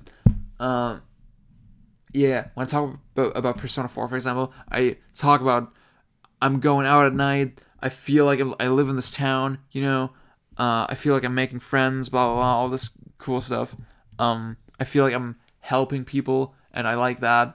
And then what Persona fans will tell you is, the social links don't matter to the overall story or something. And fucking, it's not as dark as Persona 3, blah, blah, blah. Just all these stupid bullshit, fucking arbitrary ass arguments. I don't fucking get gamers. Oh, man, I'm so upset. I made my Persona 3 video as well. Maybe this is like super redundant. Maybe I don't need to talk about Persona 4. I'm just gonna do it now. Yeah, Persona 4, comfiest, fucking most beautiful game ever. I love Inaba. I love the color palette. I think it just executes the idea of a modern Persona game the best. I think it has the best pacing by far. I think the story, the plot, matches the mechanics and the structure of the game perfectly. Like way more than Persona 3 or Persona 5. And I've explained what I mean by that in the Persona 3 video as well. If you're watching this, you can just watch that. You know? Yeah. I mean, you have access to that video.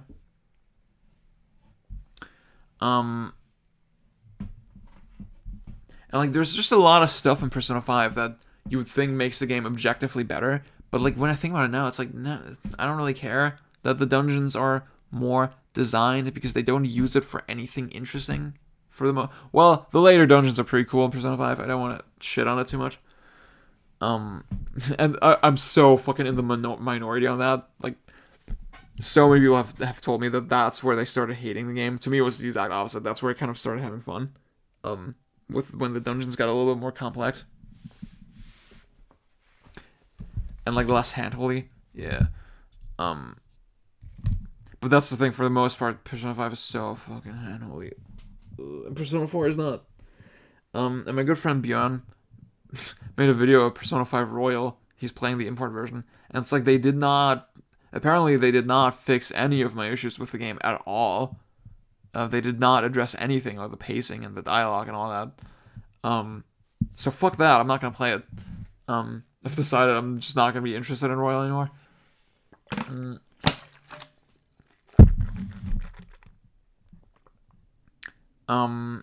Yeah. I don't know if I'm gonna be interested in Persona generally going forward. To be honest.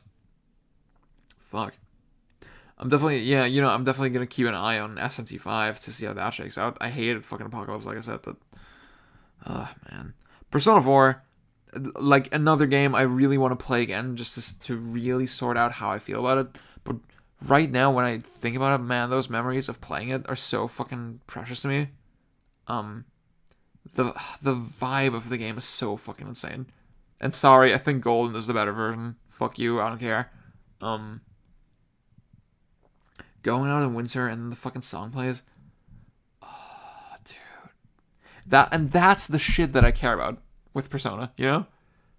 That's the shit that I care about with SMT. And people don't fucking get it. Most people don't fucking get it when I talk about this stuff. It's so sad. Man. Alright. So, yeah, I screwed up my order a little bit.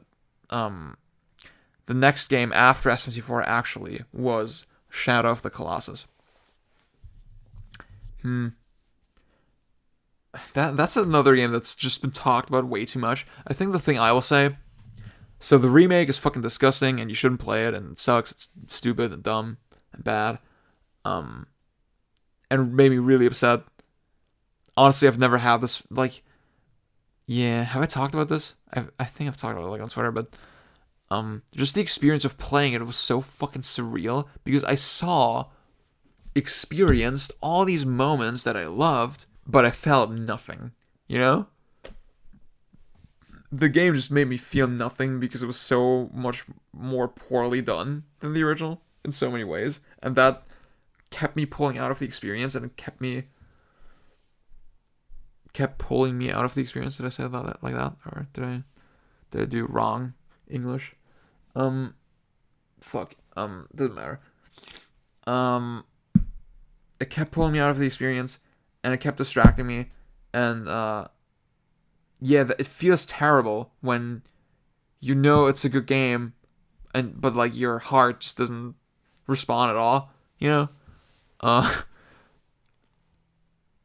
That is such a weird, disconnecting, uncomfortable feeling that I had playing this remake, and that's why I hate it, you know? That's why I feel so strongly about it.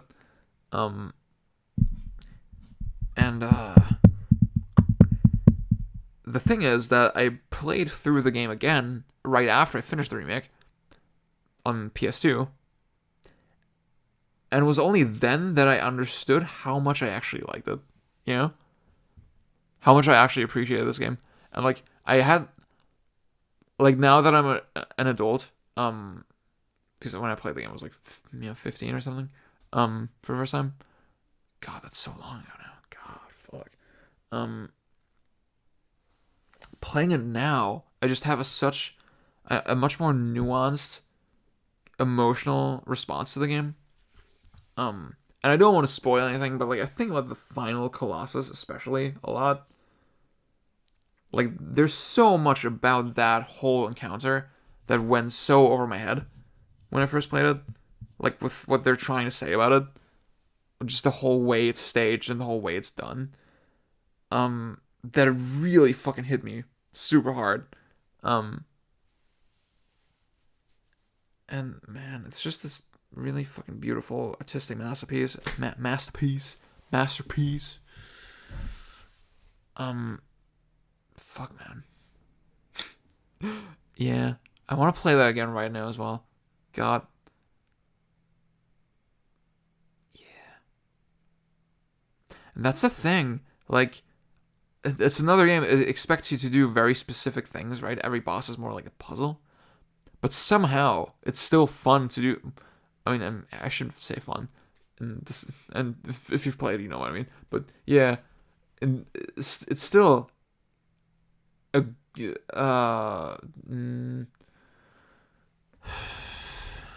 I say interesting? It's still an experience that it's still engaging. Yeah, it's engaging every single time you fight a Colossus. Just the fact that the climbing feels so immediate and so impactful, and like shit just matters. Like what you do matters, has a very direct impact. And there's nothing quite like there's not even quite like there's nothing like Shadow of the Colossus. There's still no other game like it. And obviously I guess it's a hard game to rip off, but yeah. Well, I mean, you think about a game like Castlevania Lords of Shadow, good game, but it had those weird shitty sequences where it rips off Shadow of the Colossus and it's just terrible. Oh, dude. But yeah, fucking masterpiece. Like, if you're watching this and you haven't, like, I mean, this is a long list of very iconic, classic games, you know, that a lot of people have played and that are kind of in the lexicon of games. But I think this is the one game that's like, man, like, that's embarrassing if you haven't played it. Fix your life, okay? Another game that's embarrassing to not have played is Resident Evil 4. What can I say about Resident Evil 4? Man, I don't know. When I first played it, the moment that I always remember is, sort of after the first village section, but before the castle. You're kind of, you have to kind of go through the swampy kind of area, and then, you fight the big fish, and then you land on the other side of the lake. And then you get to the castle. I think that's sort of the progression. And I like distinctly just remember like Leon in my game just being super wounded and like holding sort of his stomach and walking through, like wading through the water. I remember that image a lot, and it's raining really hard. I've played through Resident Evil 4 a million times now, but I always remember that image from when I first played it. Like, to this day, that stuck with me. It's such a cheesy, gamey ass fucking game. But somehow there's like this really fucking terrifying, dark streak in it that honestly no other Resident Evil game still matches. And that sounds kind of bizarre. I don't really know how to explain it. Yeah. See, I'm not even saying it's the balance between, it's a cheesy, gamey game, but it also has those somber, quiet, darker moments. You think about Resident Evil Remake, for example, and like that game is way more somber, right? Overall, like it's a pretty serious game the whole way through, and yeah, it has badly written dialogue, but like whatever. Or Resident Evil 7 even, yeah. Like, that's a pretty dark, grim game. But something about 4 is different. Something about the whole atmosphere of it. And honestly, 5 is kind of the same way. 5 gives me a similar feeling. Fuck people who don't like Resident Evil 5. That game is great. Don't at me. Fuck the haters. Yeah. Oh man, I need to play through 5 again. I haven't played through it in a long time. God. I'm not saying 5 is like my favorite Resident Evil, after 4 or something. But yeah, kind of, they both have this feeling that like you're in this really like viciously hostile environment, you know? Like the whole world is against you. That's what it feels like. And there's so, like, yeah, in Resident Evil 7, I feel like there's just way more fucking talking and, like, cutscenes and progression and story. Whereas in Resident Evil 4, you're so lonely for most of the time. And, it's just, you move and things happen. It kind of reminds me of Half-Life a little bit. Yeah. Yeah, that's actually a good comparison. Fuck. Man. Oh, what a game. See, yeah, I tried to talk about just... In this whole video, I've been trying to just talk about how those games speak to me uniquely. You know, I don't want to say all the obvious stuff, like... my good friend Matt, I hope he's going to be listening to this. He made a post one time on Twitter that was like... It was a screenshot of RE4, and he was like, man, I look at this one screenshot, and there's so many interesting choices I can make. And that's true. Like, you can do headshots, knee shots, you can run...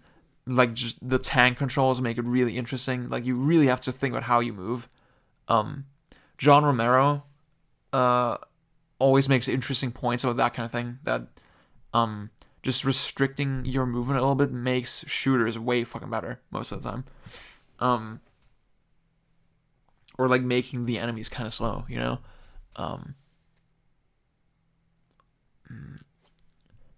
Like, there's something so... like everything you do in Resident Evil 4 feels super deliberate, you know? And yeah, C5 is one of the best Resident Evils because it just copied the mechanics verbatim. And then 6 to me is not as good. Because the way people talk about Resident Evil 6 is so dumb. Even the Neryl video to me does not really get to the heart of the problem. Neryl did a great video on Resident Evil 6 recently, where he basically determines, yeah, no, the game actually is shit, but it's like, to me, goes even deeper than what he says, because I don't think the mechanics are that great, you know?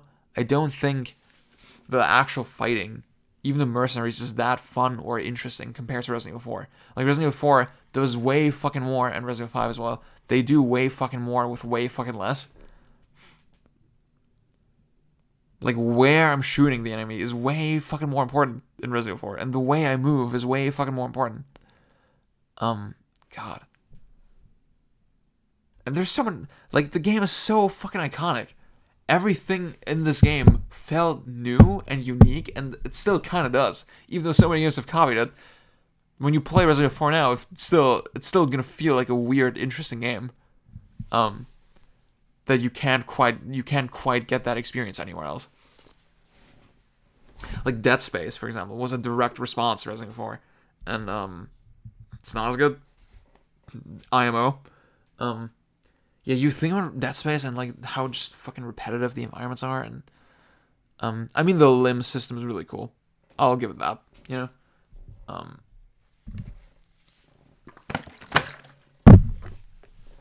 But Resident Evil 4, it's like a boring pick, you know. Everyone fucking loves this game.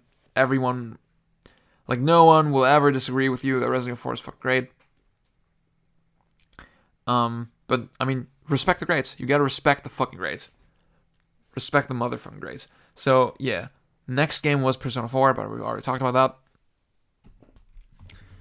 So this video took me so long to record that, like, over multiple sessions, that the thing I said at the start about me being in a bad mood, that's also not true anymore. Like, life could not be better right now. Oh my god. Everything's super good right now. Fuck, everything is like turned around completely.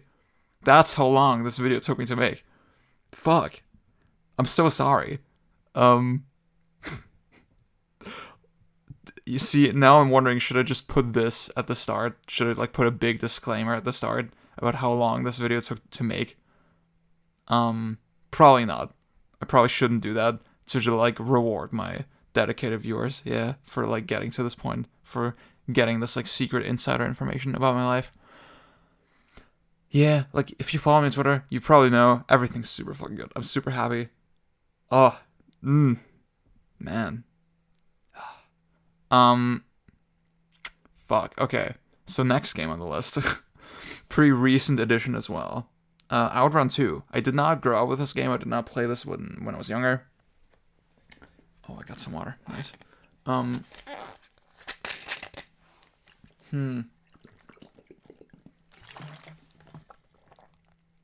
I'll tell y'all a little secret. I do want to make a video on Outrun 2 eventually. I want to make the plan is that it's gonna be a full commentary, kind of in the style that the way Matthew Matosis does it. Except obviously this game, it's only like, can you? Yeah. So there's what's it called? There's the shit. There's like so there's 15 tracks total, right? And the whole point of Outrun is that you, at the end of every track, there's like a fork in the road, it kind of splits, and then you need to pick one of two different tracks, and then after 5 tracks, the game ends. So on every run, you only see 5 of the total 15 tracks.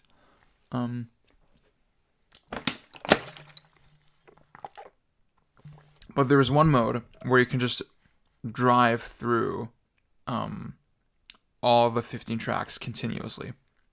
I think it's like called continuous mode or something. It's something like that.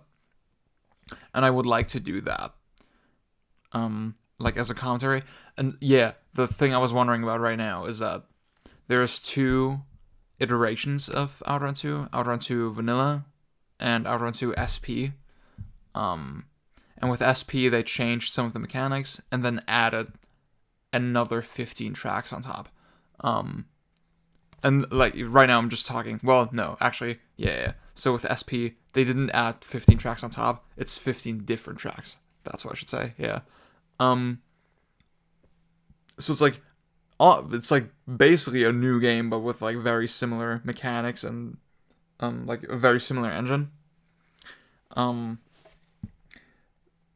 then what they did is that they released a home console version of Outrun 2 for the Xbox. That's it was heavily based on the first arcade game, so Outrun 2 arcade game ported to Xbox with some extra modes. And then later they did another home port called Outrun 2 Coast to Coast. No, Outrun 2006 Coast to Coast. That was it. Yeah. This time also on PS2, PC, and PSP. PSP port, like, it's when you play it on a normal PSP, not that great. Best way to play it is like on a modded Vita, so that you can overclock it, and and then it actually runs at 60 FPS most of the time, so that's pretty cool.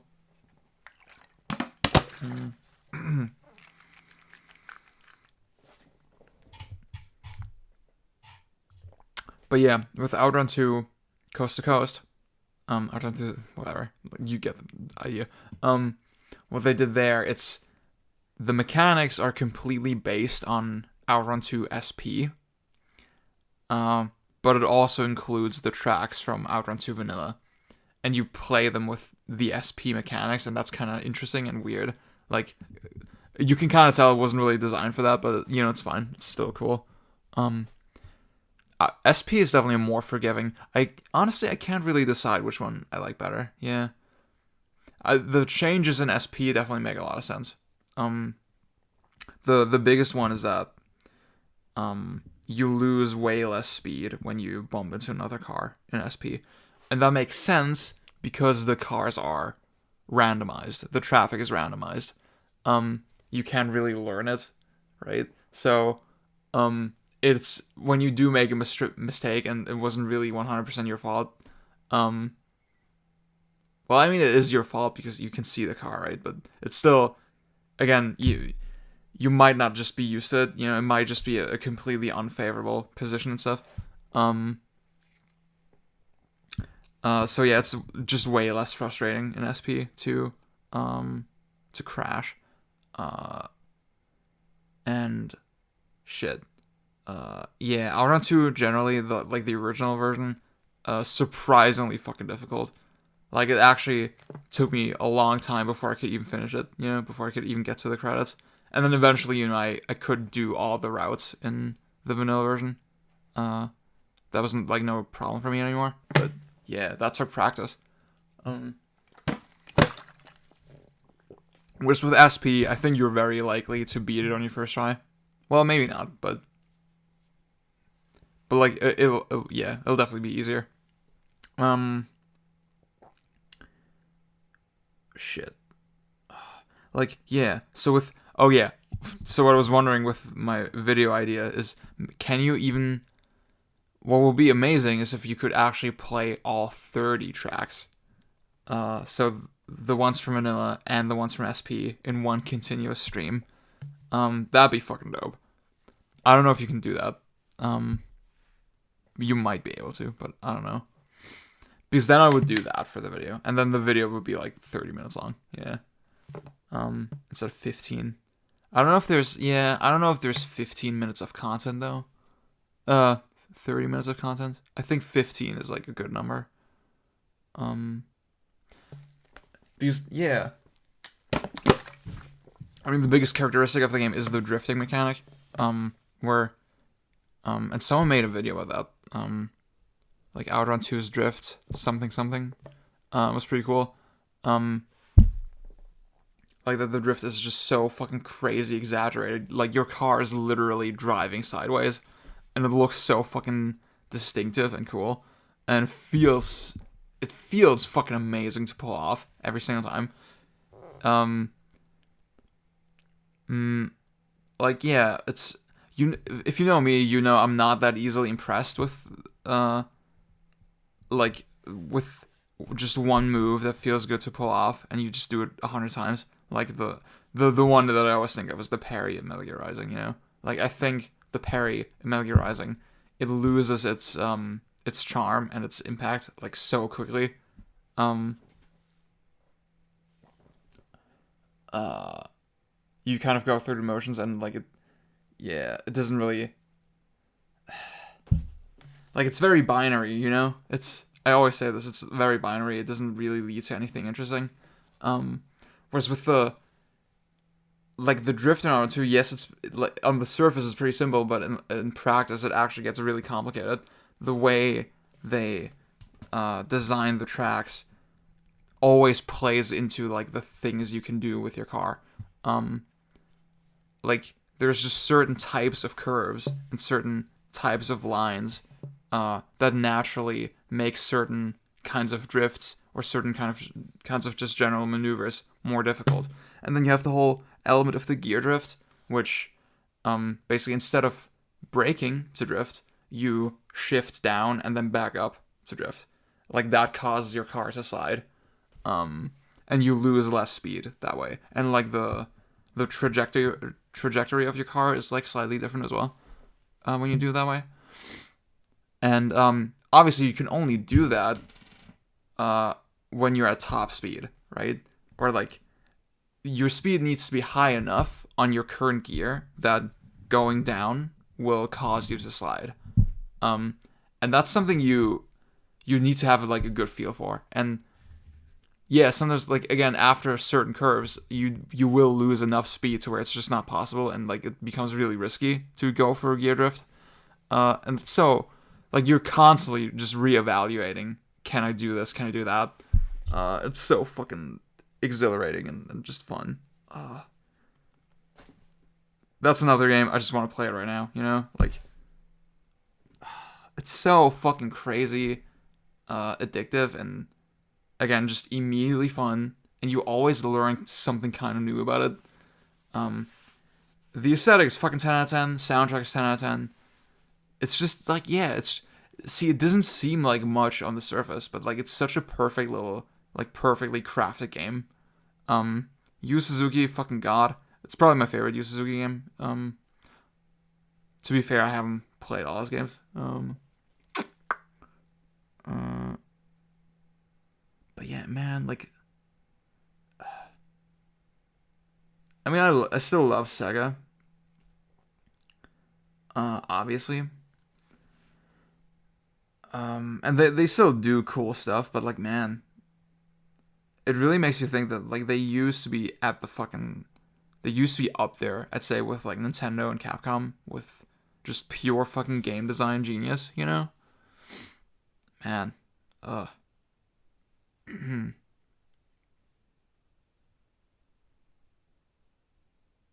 fuck, man.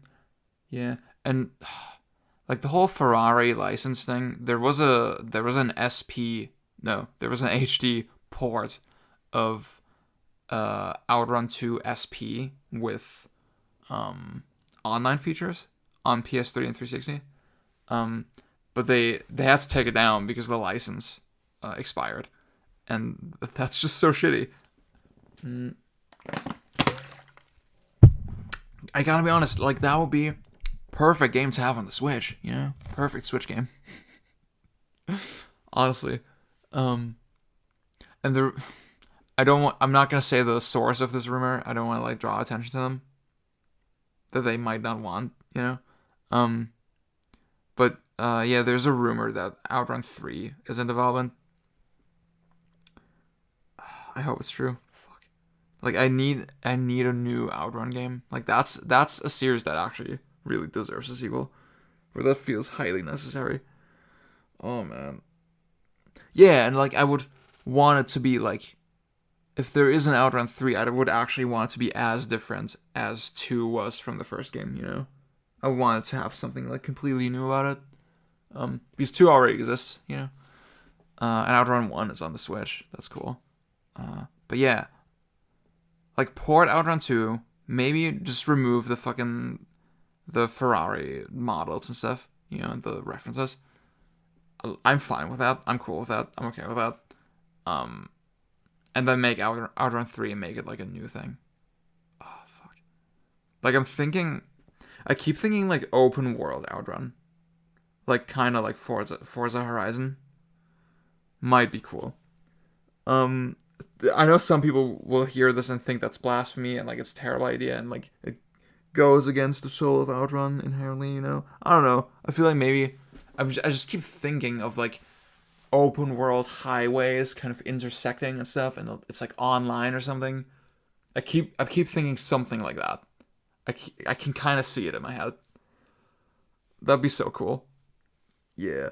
Let's move on. Next game is Ninja Gaiden Black. I played through both Ninja Gaiden Black and 2 again recently. There's like just so many fucking different versions of these games. Well, 2 maybe not as much, but yeah, I just remember with Ninja Gaiden 1, I played the vanilla version, played Sigma on PS3, played Sigma Plus on the fucking Vita, and played Black obviously on the Xbox, but also Xbox One X. Black definitely the best version, just mostly because the racial levels really drag it down in Sigma. IMO. There's like subtle stuff with the combat that's like slightly different that people are saying. I need to investigate that more. I would like to actually know the concrete differences. Because people are always saying, yeah, there's like stuff about Black that's actually genuinely better than Sigma, and I couldn't tell you what it is. Like stuff with the enemy design and the AI.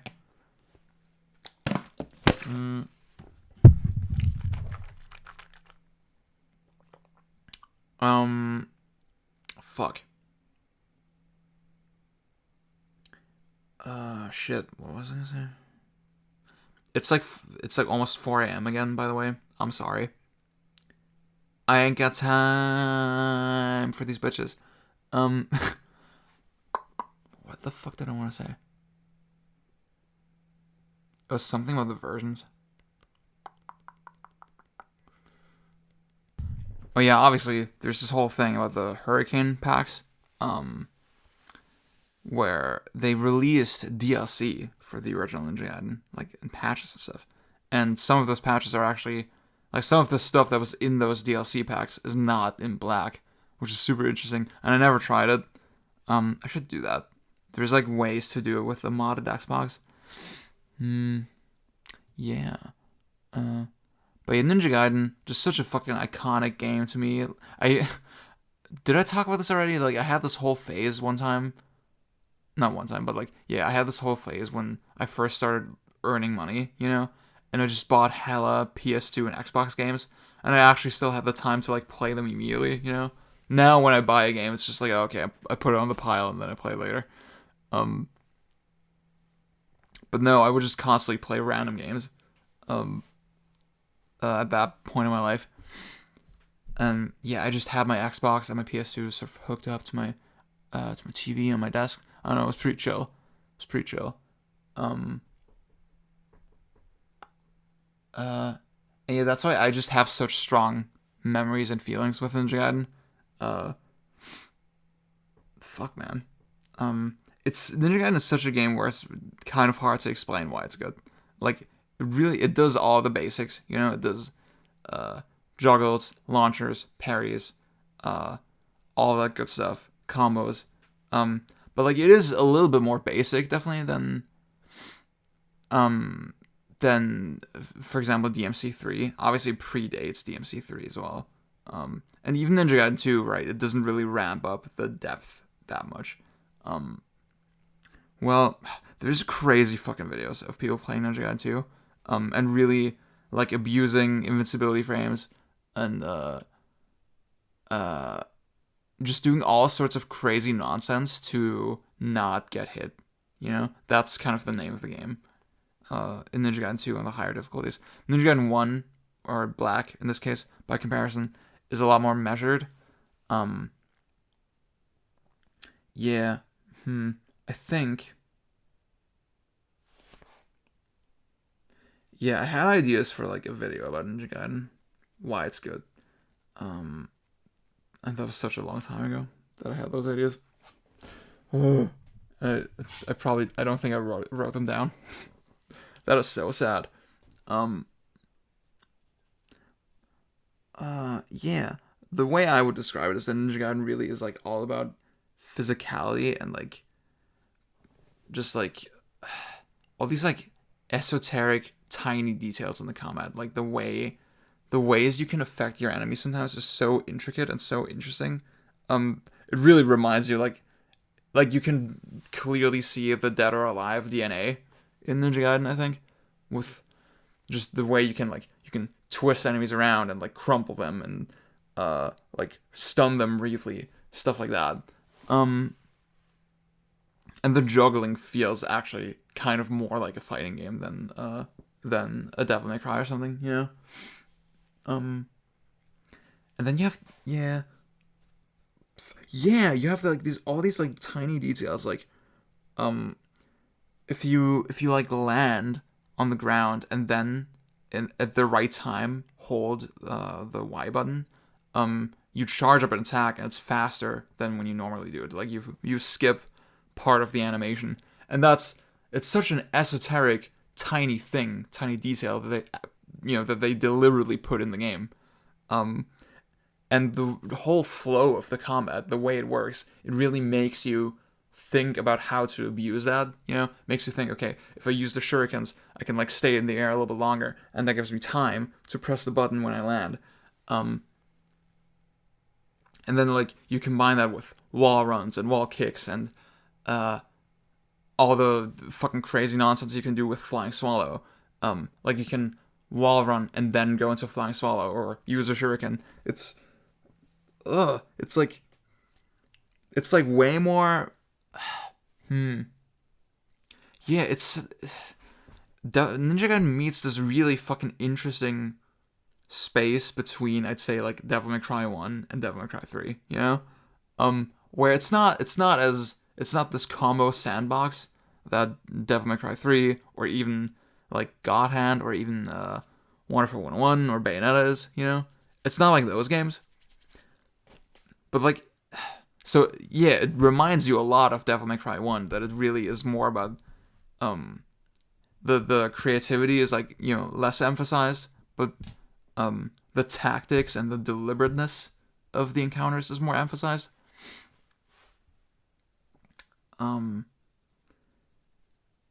yet it somehow still feels like a huge step up from Devil May Cry 1, you know? I mean, I like both games a lot for different reasons. I wouldn't even say that I like Ninja Gaiden more. Fuck. See, yeah.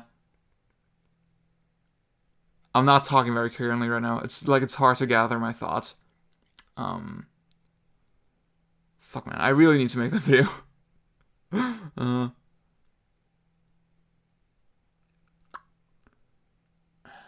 I guess, yeah, I will say a Ninja Gaiden 2, still a really fucking cool game, but goddamn it, like it has moments. It has fucking moments.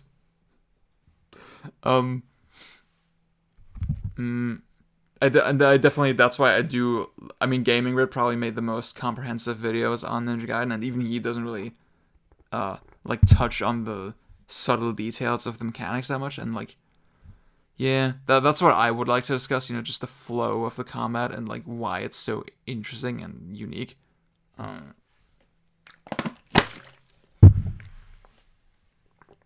And yeah, I disagree with him for sure that the craziness of Ninja Gaiden 2 outweighs like how shitty and unfinished it just is in places.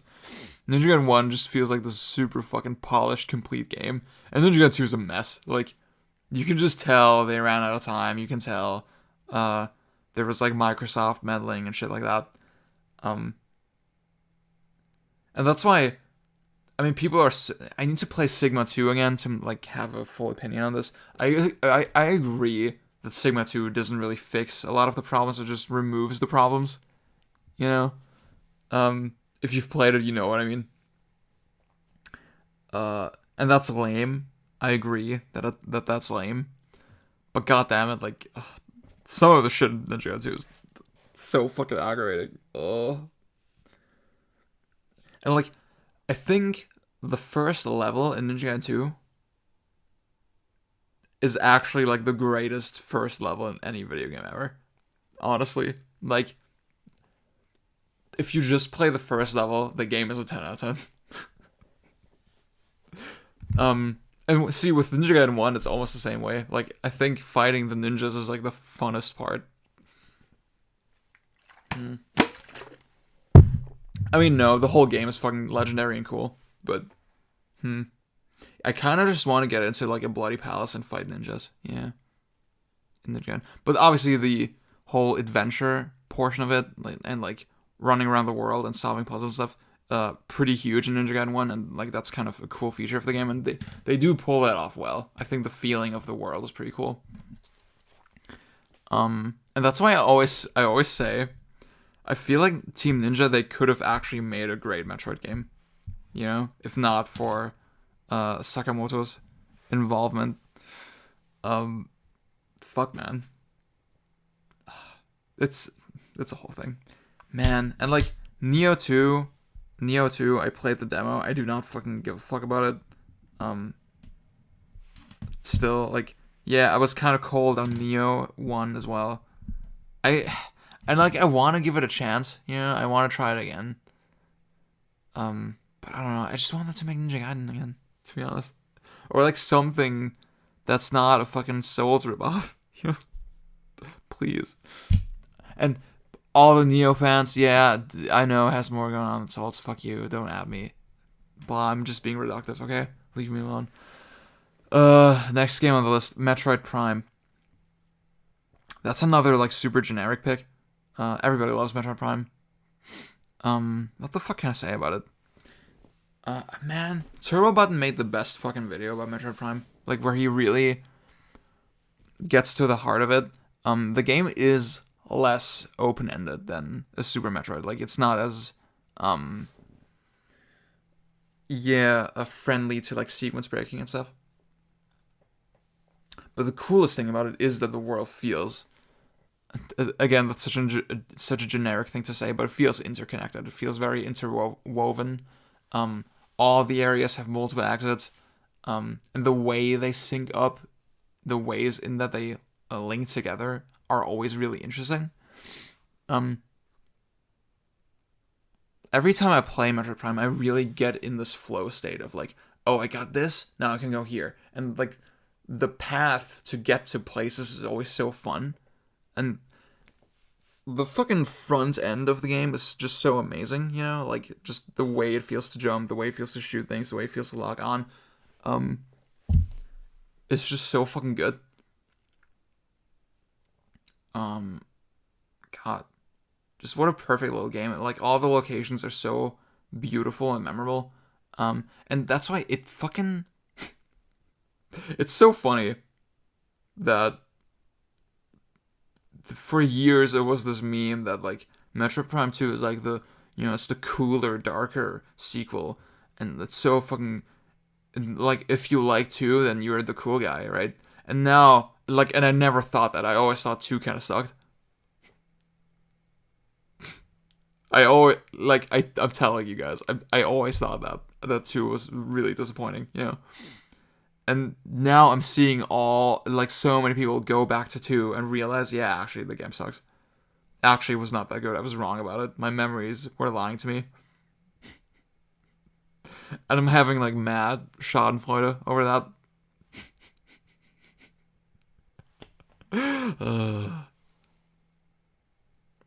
I know. See, Gaming Brit is like I hate that I'm always talking about Gaming Brit, but like he's another one who's like, oh, 2 is so much better, And you can game design me all you want. Like 2 is just a better game. Fuck off. No, it's not.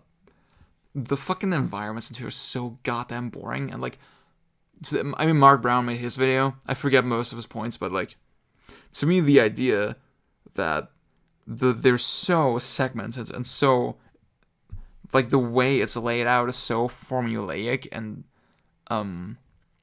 it feels artificial, and then they still expect you to like backtrack in ways that feel very unnatural.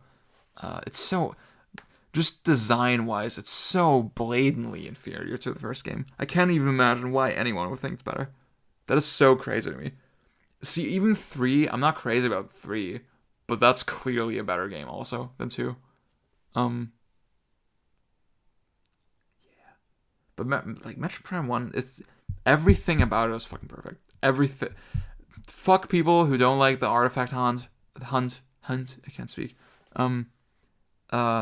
The artifact hunt is fine. Fuck you. Don't be lazy. Enjoy it. Explore the world. That's the whole point. Great game. Perfect.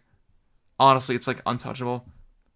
It like, yeah, it just really, I mean, Metroid Prime 4 is like a whole thing, right? But generally, it always makes me think, wow, can they even match that? Is that even possible to like catch that lightning in the bottle again, To like get everything so perfectly right, like just the way everything looks and the way everything intersects. I can't even describe it, I can't even give you like specific reasons why it's so perfect. It's like so esoteric and so hard to grasp that it almost feels like not intentional, It almost feels like an accident. Yeah.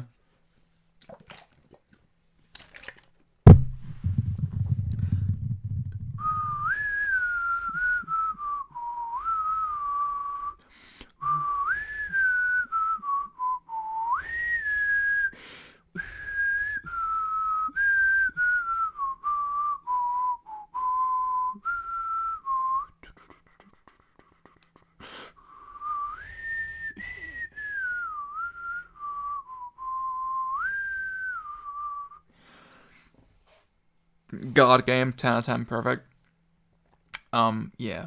Amazing soundtrack as well. Fuck. Okay, let's move on.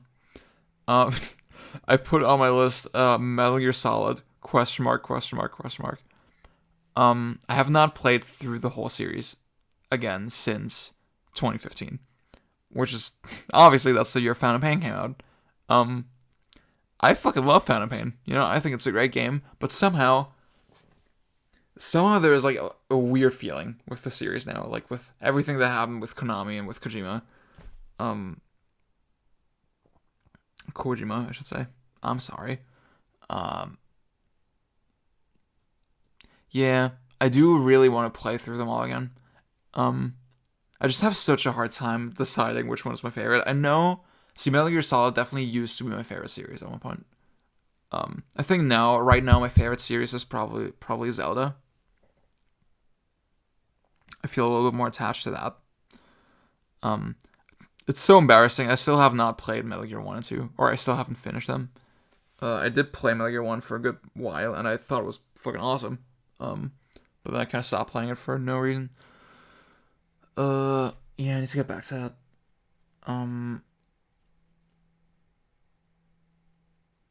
But yeah, Metal Gear Solid means a lot to me, and like I didn't even grow up with the series. Well, I mean, I played it like the first game I played it on. Did I tell the story that I'm pretty sure I did, that my first exposure to the series was the demo for MGS4. I was like, whoa, this is the coolest shit. And then I said, okay, I need to play them in order. And then I played Metal Gear Solid 1 on an emulator. Yeah. I was hella emulating games at the time, just catching up on the classics. Yeah, fucking cool. And see, alright. I remember Metal Gear Solid 1 playing on emulator. I thought, yeah, this game's really cool. Blah. But 3 left the biggest impact on me for sure. And like I think it really just matched my taste at the time really well. Like I loved that it was this feeling of one long continuous journey, and I loved the setting and the themes of the story and I like that the mechanics had so much meat to them and that they slowed down the pace a lot compared to the first two Metal Gear games. That was definitely way more of a stealth game. See, right now, I'm more actually feeling like the mechanics of Metal Gear Solid 1 and 2 because they're so arcadey and quick and immediate. And then you think about 4 and 5 and they're like so interesting as well in that whole context. Yeah. God. Just all the games are fucking great.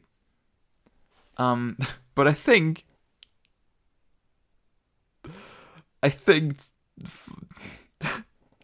Twin Snakes just matches my tastes the best, you know?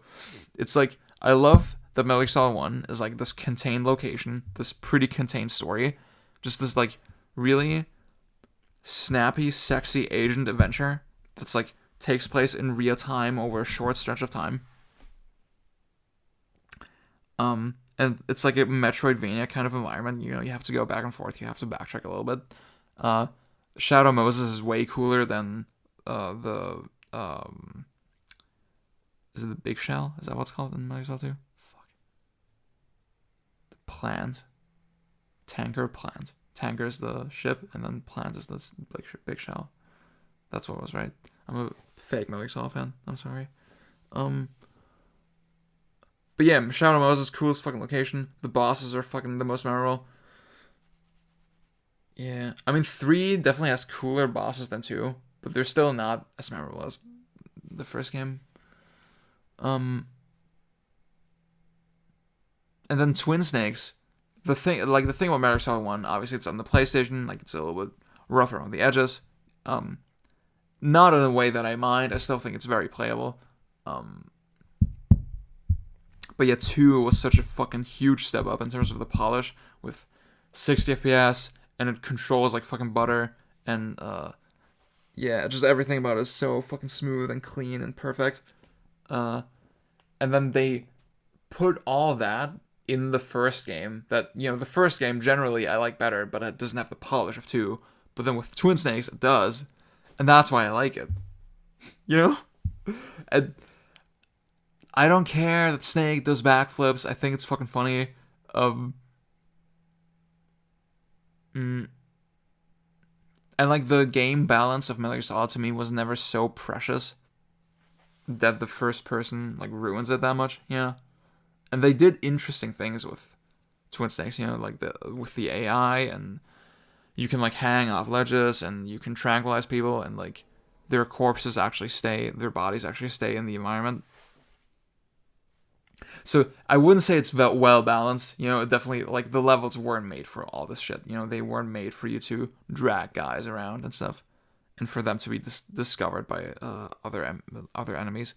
That obviously, it creates problems. I get it, but it's not like a linear thing, you know. It's not linearly easier, I would say, and not linearly harder. It's just kind of different in certain places. I do kind of get the complaints about the soundtrack, yeah, that it's a little bit more generic. Yeah, I need to sort out my feelings on this whole thing. In like another Metal Gear marathon. That'd be pretty cool if I did that, yeah. But yeah, Twin Snakes, when I think about Twin Snakes, it just feels like that game to me. You know, it feels like a legendary, like, tight little game that I can just jump into anytime and just have fun with it immediately. And I love I love the pace of the story. I just love the world. Oh my god, what a fucking game. But yeah, I mean, Metal Gear Solid generally, still huge attachment to the series. I love the style of it. I love the aesthetic. I love, the way the characters sort of, like, just all the little Kojima isms in those games, are so fucking iconic. And I'm playing Death Stranding now, and it feels different, but it also feels like that. It has just this uncanny kind of weird feeling to it that I love. Yeah. Metal Gear's fucking cool. Next game, God Hand. God Hand has also has this thing. Fuck, did I mention this in this video? It's been way too long. It has this thing where I can play the first level just 100 times, I always have the itch to just play the first couple levels of God Hand. I haven't played through the whole thing again in like a pretty long time, unfortunately. I need to fix that. But goddamn it, like, you jump into the first level and you don't have any moves unlocked and shit, but there's already so much little stuff that you can do. So many little context sensitive hidden actions and just ways you can mess up the enemies and like knock them into each other and stuff. It's so fucking good. And there's such a clear... Yeah. See, I said on Twitter recently that God Hand is one of those games where it's really pinned down one... where it's really hard to pin down one central hook to it. Like, with DMC, I'd say the hook is jump canceling. I'd say with Bayonetta, the hook is dodge offset. With God Hand, there's so much weird shit going on. Just the entire way you move is fucking weird. And then around that, they build weird shit. So it's hard to identify one central thing, one central gimmick, I guess. Because, yeah, like, the tank controls is a gimmick, the dodge system is a gimmick, the combo system, like the way you assemble your combos and like map the buttons and stuff is a gimmick, I guess. The fact you can't jump and like how that sort of changes the way juggling works is a gimmick. The level system is a gimmick. That the difficulty keeps rising or dynamically changing as you play. The physics, like the way you knock enemies into each other and like the way they play off the environment, that you can splat them against walls endlessly, and yeah, that's one gimmick that no other game really has. It's so fucking crazy. Like, there's so much going on, and yet it feels like there's a clear flow to how you play the game, like launching a guy, waiting for him to come down, then knocking him into a crowd. Fuck, it feels so fucking good. I distinctly remember the first time I did the little QTE with the big chunky dudes, where you like, you hold them like over your leg and then you slap their ass until they're dead. I remember the first time I did that and hearing the sound effects and just screaming from the top of my lungs because it was so fucking satisfying. Everything about the game is so fucking like the things that matter. Like, the game is kind of ugly and the environments are super boxy and basic. And the story is really stupid. Like, there's not much going. You can tell Shinji Mikami doesn't really care about any of that shit. But the core fundamentals of the game are so fucking perfectly crafted and so polished that if you know what you're doing, you jump into it and you just have the fucking time of your life, God, what a game. God Hand. It's called God Hand for a reason. Oh, man. That'd be a fun stream. That'd be a fun full playthrough stream. God. And then, see, even though the story is stupid, like, there's still legendary moments. Fucking Devil Hand. Azel is his name, yeah. And the fucking credit song, I'm sorry. My arm, my arm, my arm, my arm, sovereign of the power of the God hand.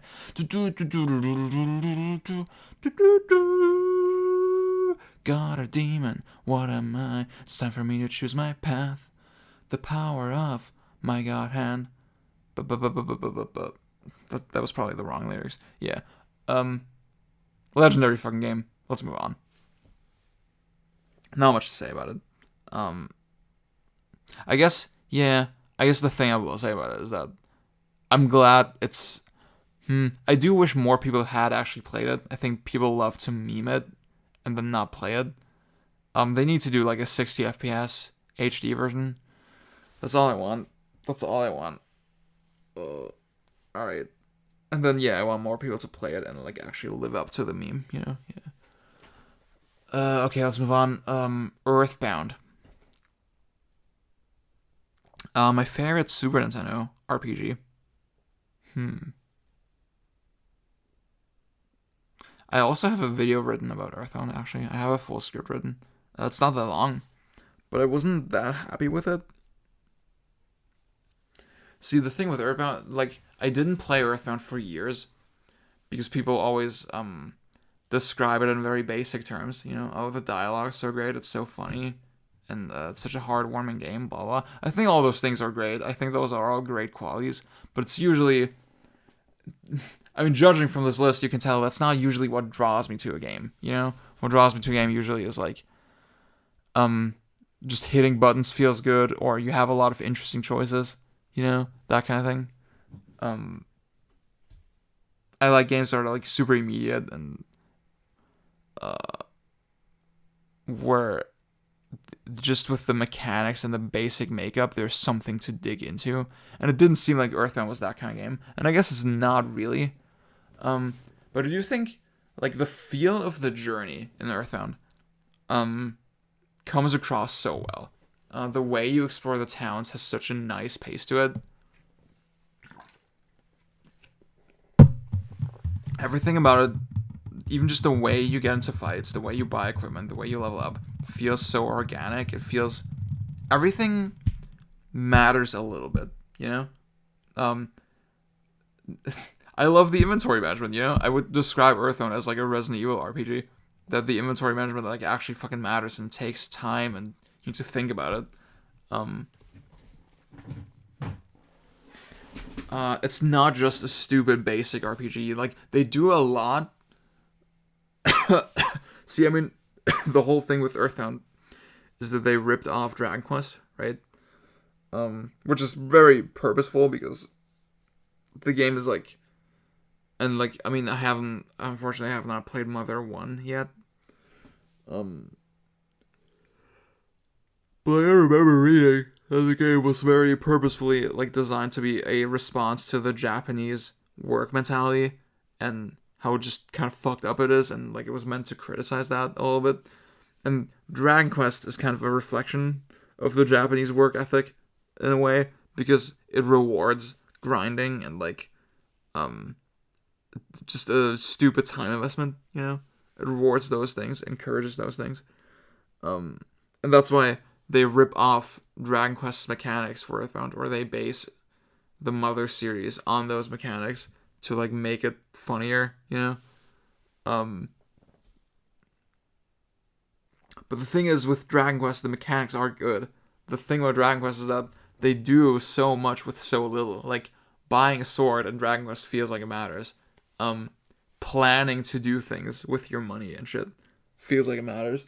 And, like, exploring every nook and cranny feels like it matters. And Earthbound has all of these qualities, but, like, in such a streamlined, pleasant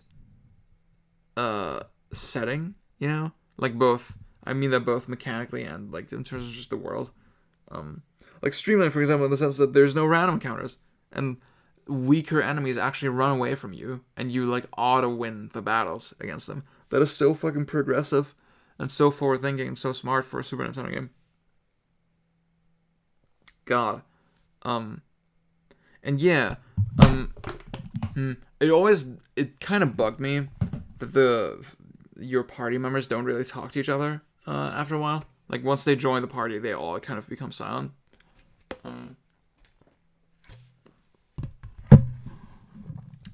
but there's still like a super fucking wholesome feel to the game, where sometimes I was not quite sure what X, Y, Z metaphor or visual flourish really meant, especially the ending is really fucking strange.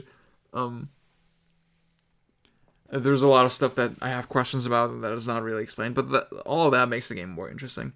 And so many fucking cool, wholesome moments that I don't want to spoil, obviously. If you haven't played it, you should that's the thing. I want to encourage you. Don't think that the game is just going to be boring, but with good dialogue or something. Don't think that. It's a whole journey. It's a whole experience. And it's worth having that experience, I think. It's worth experiencing holistically, and not just as a fucking Let's Play or something. So yeah, Earthbound gets like my biggest recommendation. Fucking good ass game. Next game on the list is Devil May Cry, the original. I mean, this whole thing is like really complicated now because I do get something slightly different out of every Devil May Cry game. Well, Devil May Cry 1, 3, 4, 5. That's what I mean when I say every Devil May Cry game. But like, I think holistically as a whole thing, Devil May Cry 1 still matches my taste the best. And I did a live stream a couple days ago where I played through I played just for a couple minutes a bunch of games that I got as Japan imports. Because my parents were in Japan and they brought me a bunch of games. And then also I just bought for myself Devil May Cry 1 on PS2, Japanese version. Because that's, interestingly enough, that's still like the best way to play the game. Yeah, because the Western PS2 version is really fucked. The button layout is super fucking weird. You like jump with triangle and attack with X. And then I don't know if that's true for the PAL version, but the NTSC version, the enemies do like 50% more damage on normal mode, which is fucked up. I'm like good enough at the game that I could probably still play it that way, but yeah. And then fucking the PAL version, obviously, even if it doesn't have that problem, it's still the PAL version, 50 hertz, like that makes it unplayable. And then the HD version, like probably your most convenient option, and it is based on the original Japanese version, so same difficulty, same button layout, everything's fine. It's just that it's the HD version, like a lot of effects and just graphical details were not carried over properly. The music doesn't loop properly. There's like just a lot of little things that are kind of fucked up about it. And if you care about that, then yeah. Japanese PS2 version is still the best way to play the game. And I played it, and if you just see, that's the thing. I have a hard time just putting into words right now without being kind of redundant. Why I like this game so much. If you just watch that watch that stream and see what a fucking good time I'm having. Just like jumping backward, using the shotgun, using Vortex, just how crunchy and fucking immediate this game feels. It's such a like. I think Devil May Cry 1 might be like my favorite game to just pick up and play through in a single sitting, just on a random day, on like a rainy day. Yeah, it's like that game to me. Because there's not a single lull. No, I don't mind the fucking underwater first person thing. Fuck you, don't add me. It's fine. It doesn't take that long. There's not a single lull in the game for me, and like it's so immediately fun, and even though the mechanics are like pretty basic compared to modern action games, there's still so much like little stuff that you can do and optimize. For example, I love the way Vortex works, it's like, it's so weird to think that still to this day there's no other game in the series that has anything like that's like this smooth and this immediate, where like you just have this aerial dash that just locks onto the enemy, and you activate double trigger and you just do it, and it feels so smooth, and What's the fucking word that I always use to describe vortex? There's like a word I always use. Hang on. Let me check. I'm sure I've said it on Twitter. Patreon videos with Wonder Magenta. Just checking Twitter while I'm recording.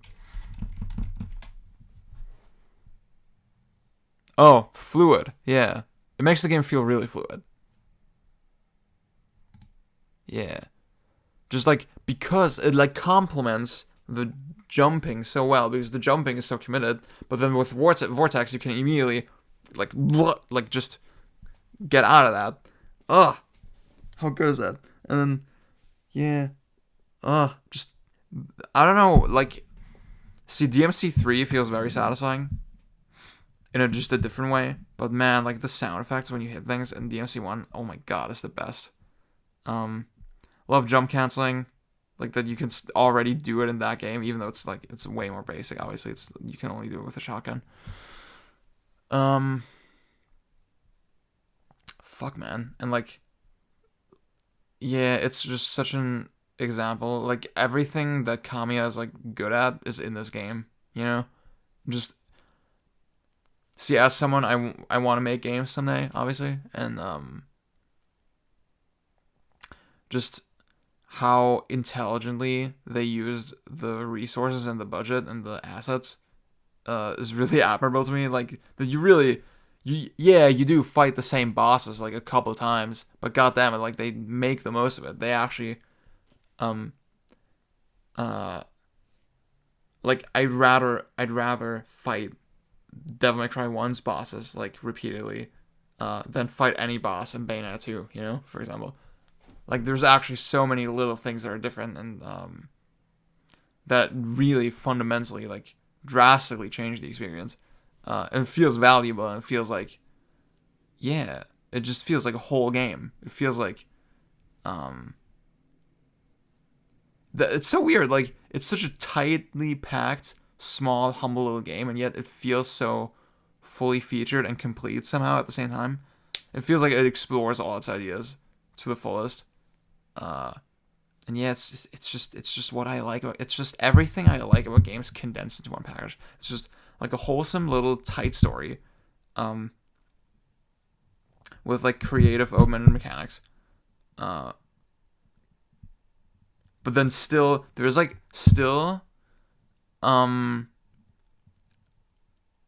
a very thorough design to the game. Like, there's a very clear way that they want you to play it, and like a very clear thing. Like, the most fun way is also the best way to play it. I mean, it's like such a classic phrase, but it's true.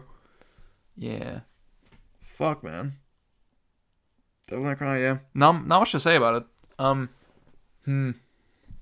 Yeah, I'm not really ready to say that like 3 or 5 are better than 1 for me. I don't know. Like, it's just the thing. They're just too different, you know? And I mean, there's a game on this list later. You all know what the game is. I'm still not gonna say it. I'm still gonna make it like a secret. But you all know what it is. And the thing is, with that game, I do kind of, get the same thing. Well, not really. It's not entirely the same thing, but it's like closer to Devil May Cry 3 and 5, and I just prefer it over those games, and that's why that game is my number 1. It's so stupid that I just keep saying that game. Yeah. I'm such a fool. Yeah.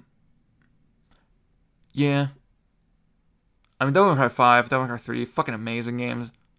Devil May Cry 5, already a classic. I made my video about it, and yeah, I still have, like, I would say, yeah, I'm definitely, now that I have the PC version with mods, I definitely do find the lack of turbo and the lack of inertia disappointing. And like, I've gotten into Devil May Cry 4 more as well, and like, goddamn it, guard flying is fun.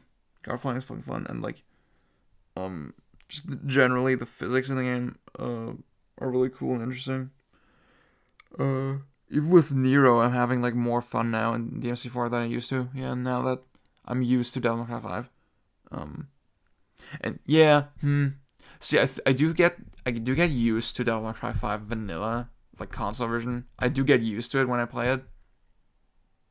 Like, it's not like it's unplayable to me.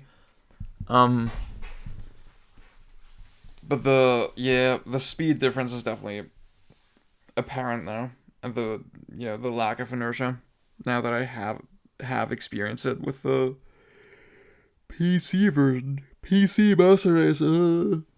Yeah, God, now I just want to play DMC5 again. Fuck, fuck. I tried to stream DMC5 recently on PC, and like it was a disaster. Just technically, it was very difficult to record. My PC couldn't really handle it. And I was recording it with a capture card as well. I'm playing it on a laptop, by the way. I should say that. Yeah, that's the reason. Like it runs fine on my laptop, but then when I stream it, yeah, kind of went to shit.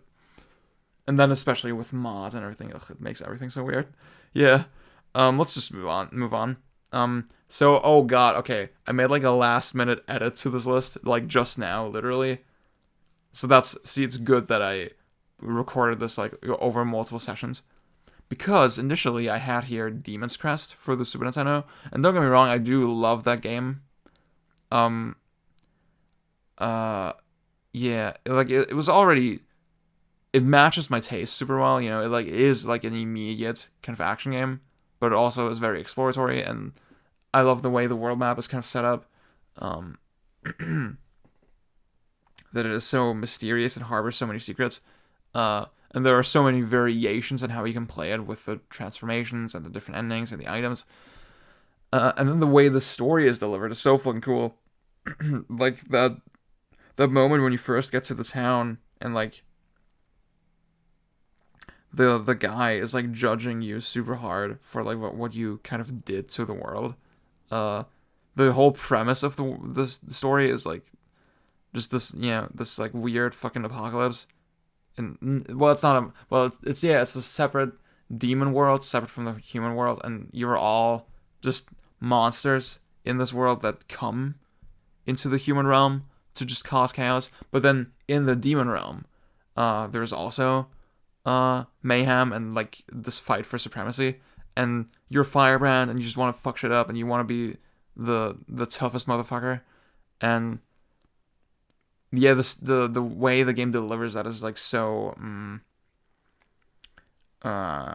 like it's like so just dry and honest about it and raw, and that's so powerful, especially for a fucking Super Nintendo game. It's like it's really crazy.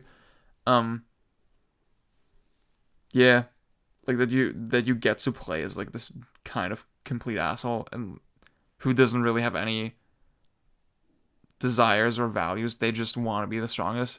I found that very fascinating. And then the art is fucking, oh my god. So yeah, when I think about it, I really love that game. The problem is just it's been so fucking long since I actually played it, and that's why I don't feel that confident about this pick. And that's why I guess I'm kind of swapping it out now with Mega Man X, which is a game I've been playing way more recently. And goddamn it, like I just like it more the more I think about it and the more I play it. And the more I play through it. I think, yeah, I mean, I first played it when I was like 15. And for the longest time, it was that and Mega Man 2 were the only Mega Man games I'd like finished. And I didn't really appreciate it at the time. But goddamn it, that game is Mega Man X is like the easiest 10 ever. Oh, just, and funnily enough, like it has actually this similar things to, I mean, it's the same engine, it's Capcom. It has similar things to Demon's Crest, why I like it. And I guess that's why I'm like thinking about it.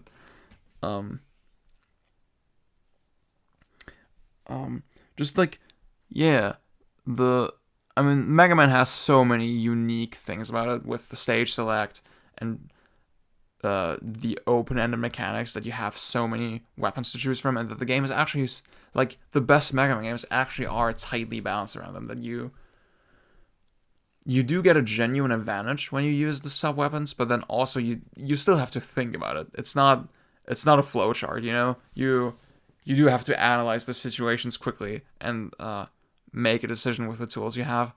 And oh fuck, I'm repeating myself a lot here, like saying, oh, this game's so immediate and so crunchy and blah blah blah. But like, goddamn it, all this stuff is fucking true. It's all true. Um, Mega Man X to me is still like the tightest one that they've made. I'd say Mega Man 11. I mean, yeah, I mean because one's X and one's classic Mega Man, so a little bit hard to compare. But Mega Man 11 feels like similarly tight to me with its design and the way the bosses are kind of balanced against each other and the weapons are balanced. Yeah. I love the whole thing that you like playing one level and then going to another level. Yeah, if you what was the thing again? You can like is it like you've played Chill Penguin stage first and then you go to Flame Mammoth and then Flame Mammoth stage is like frozen over or something. Like that shit is so cool to me. And that gives the game so much replay value. Like obviously you're always gonna do Chill Penguin first because you want the dash. And I guess that's the one thing about the game that's kind of stupid, that you need to unlock the dash. That's like literally my only criticism with the game. Because, see, not just because it's slightly irritating to have to wait till you get the dash, and you have to play the whole intro stage as well.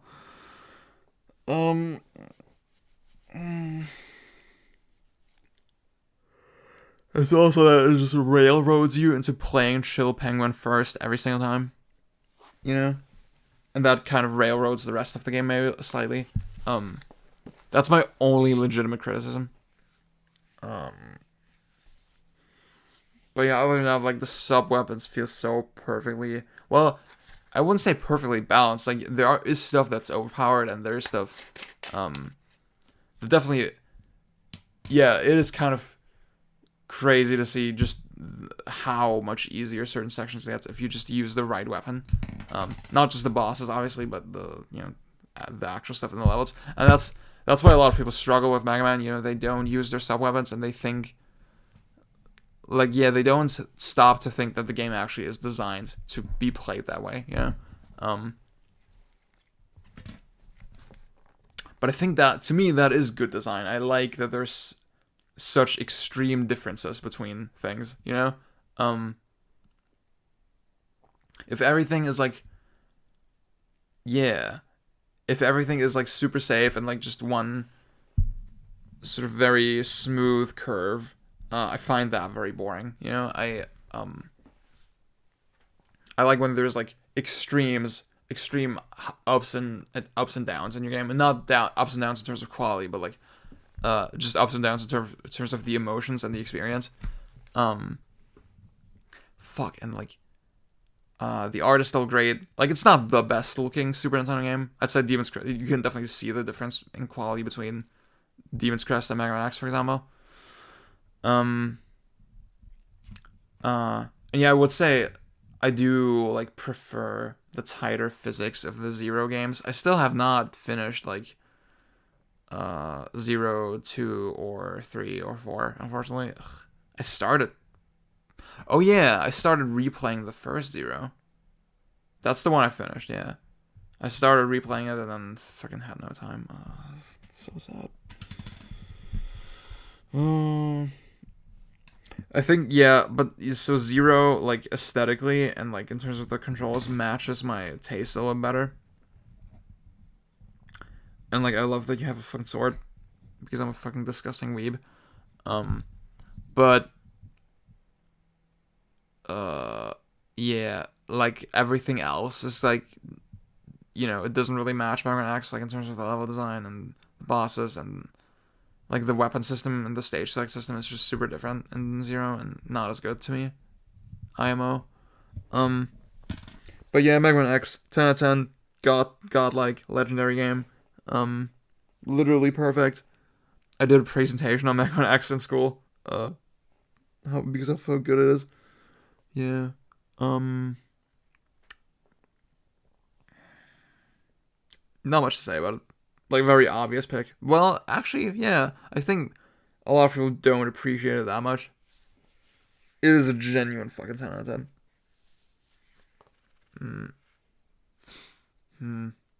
God, yeah. Top 5 Super Nintendo games would be pretty cool. Let's do that right now. Super Metroid, Mega Man X, Earthbound, Demon's Crest. Fuck. Star Fox. Nice. Okay.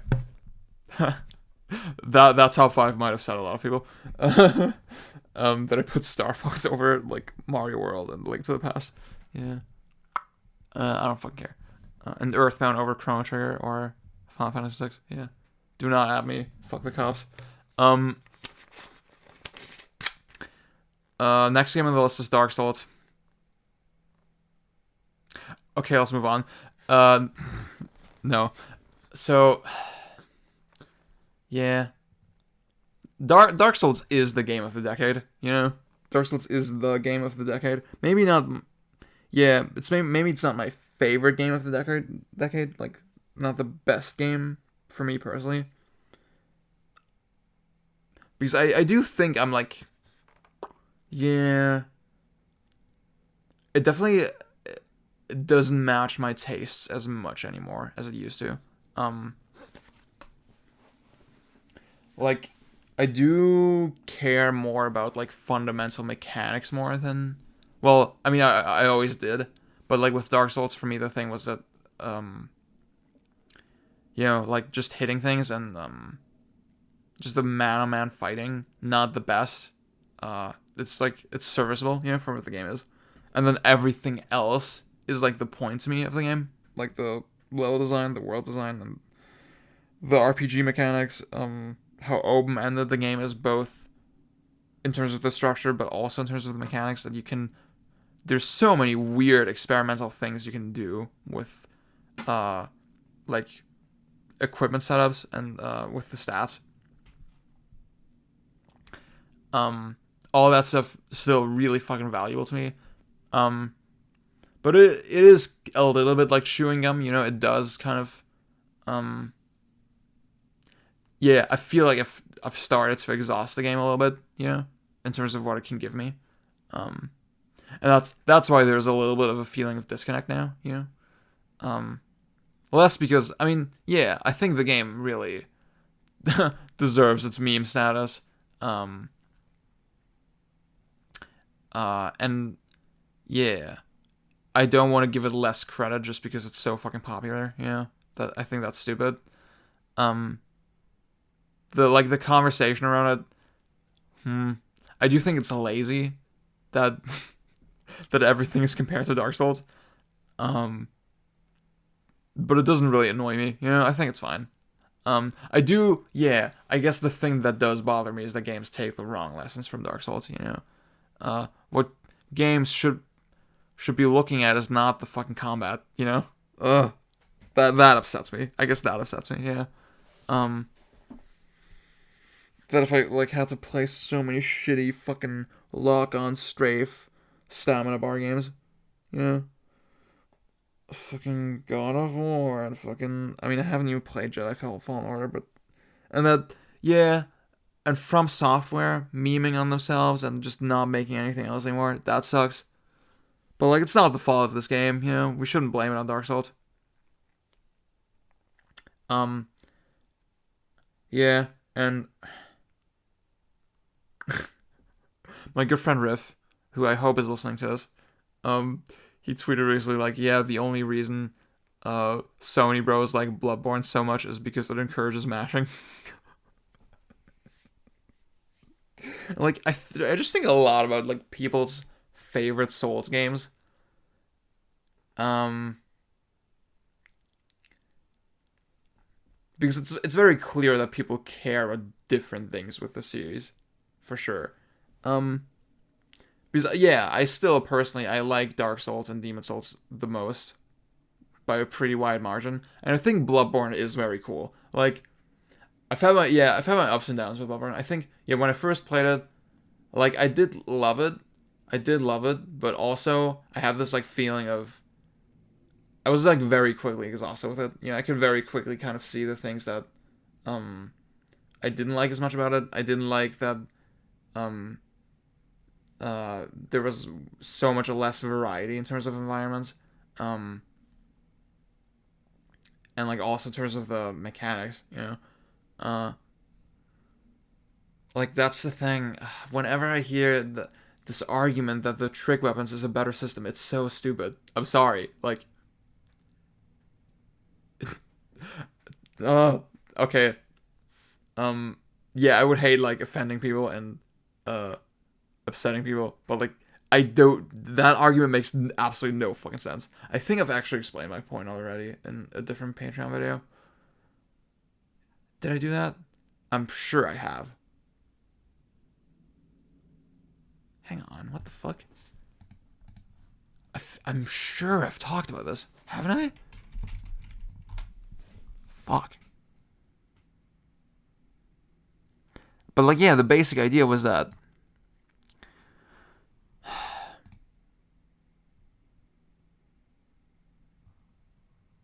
it's like the fucking different animations. Um, don't make the like different animations for weapons. Don't make as much of a difference as like all the fucking weird stat details, the statistical details in Dark Souls. You know, like the fact that you have so many different kinds of damage, and the fact that you can, that armor actually affects your movement and stuff. And the fact that you have magic, like proper magic, that makes so much more of a difference. And like because the game is open ended, you actually have the chance to encounter things in a different order. That's what to me like, and yeah, if like at the very least, if Bloodborne like had some kind of solution where you could get the weapons in like different orders, and just get your favorite one from the start, then I could kind of see it. But like the game doesn't really lean into that system at all. It's like it is very like, what the fuck do I want to say? Like the fact. I've heard this argument that it's like more flexible. It's like easier to change between weapons in Bloodborne. Or like you're not so locked into a weapon because there's way fewer of them. That makes no fucking sense, that argument. Because you still the thing about Bloodborne. I know this is supposed to be a video about how much I like Dark Souls, and now I'm talking about how much I hate Bloodborne. But like the thing about Bloodborne is that it's not enough action game and it's still too much RPG, Whereas Dark Souls is like not an action game at all, but it's like a good RPG. That's how I feel about it. And that's Sekiro is like the same way. Well, like Sekiro is even less RPG than Bloodborne, but it's still just as mediocre of an action game, The thing with Bloodborne is like you still need to stat. You still need to put points in your stats. You still need to upgrade your weapons even, You still need to use materials on weapons and shit. So there is still like an investment. There's still like it's not like a Monster Hunter where you can literally just pick a weapon and go. You do need to do a bunch of shit in preparation to be able to use stuff.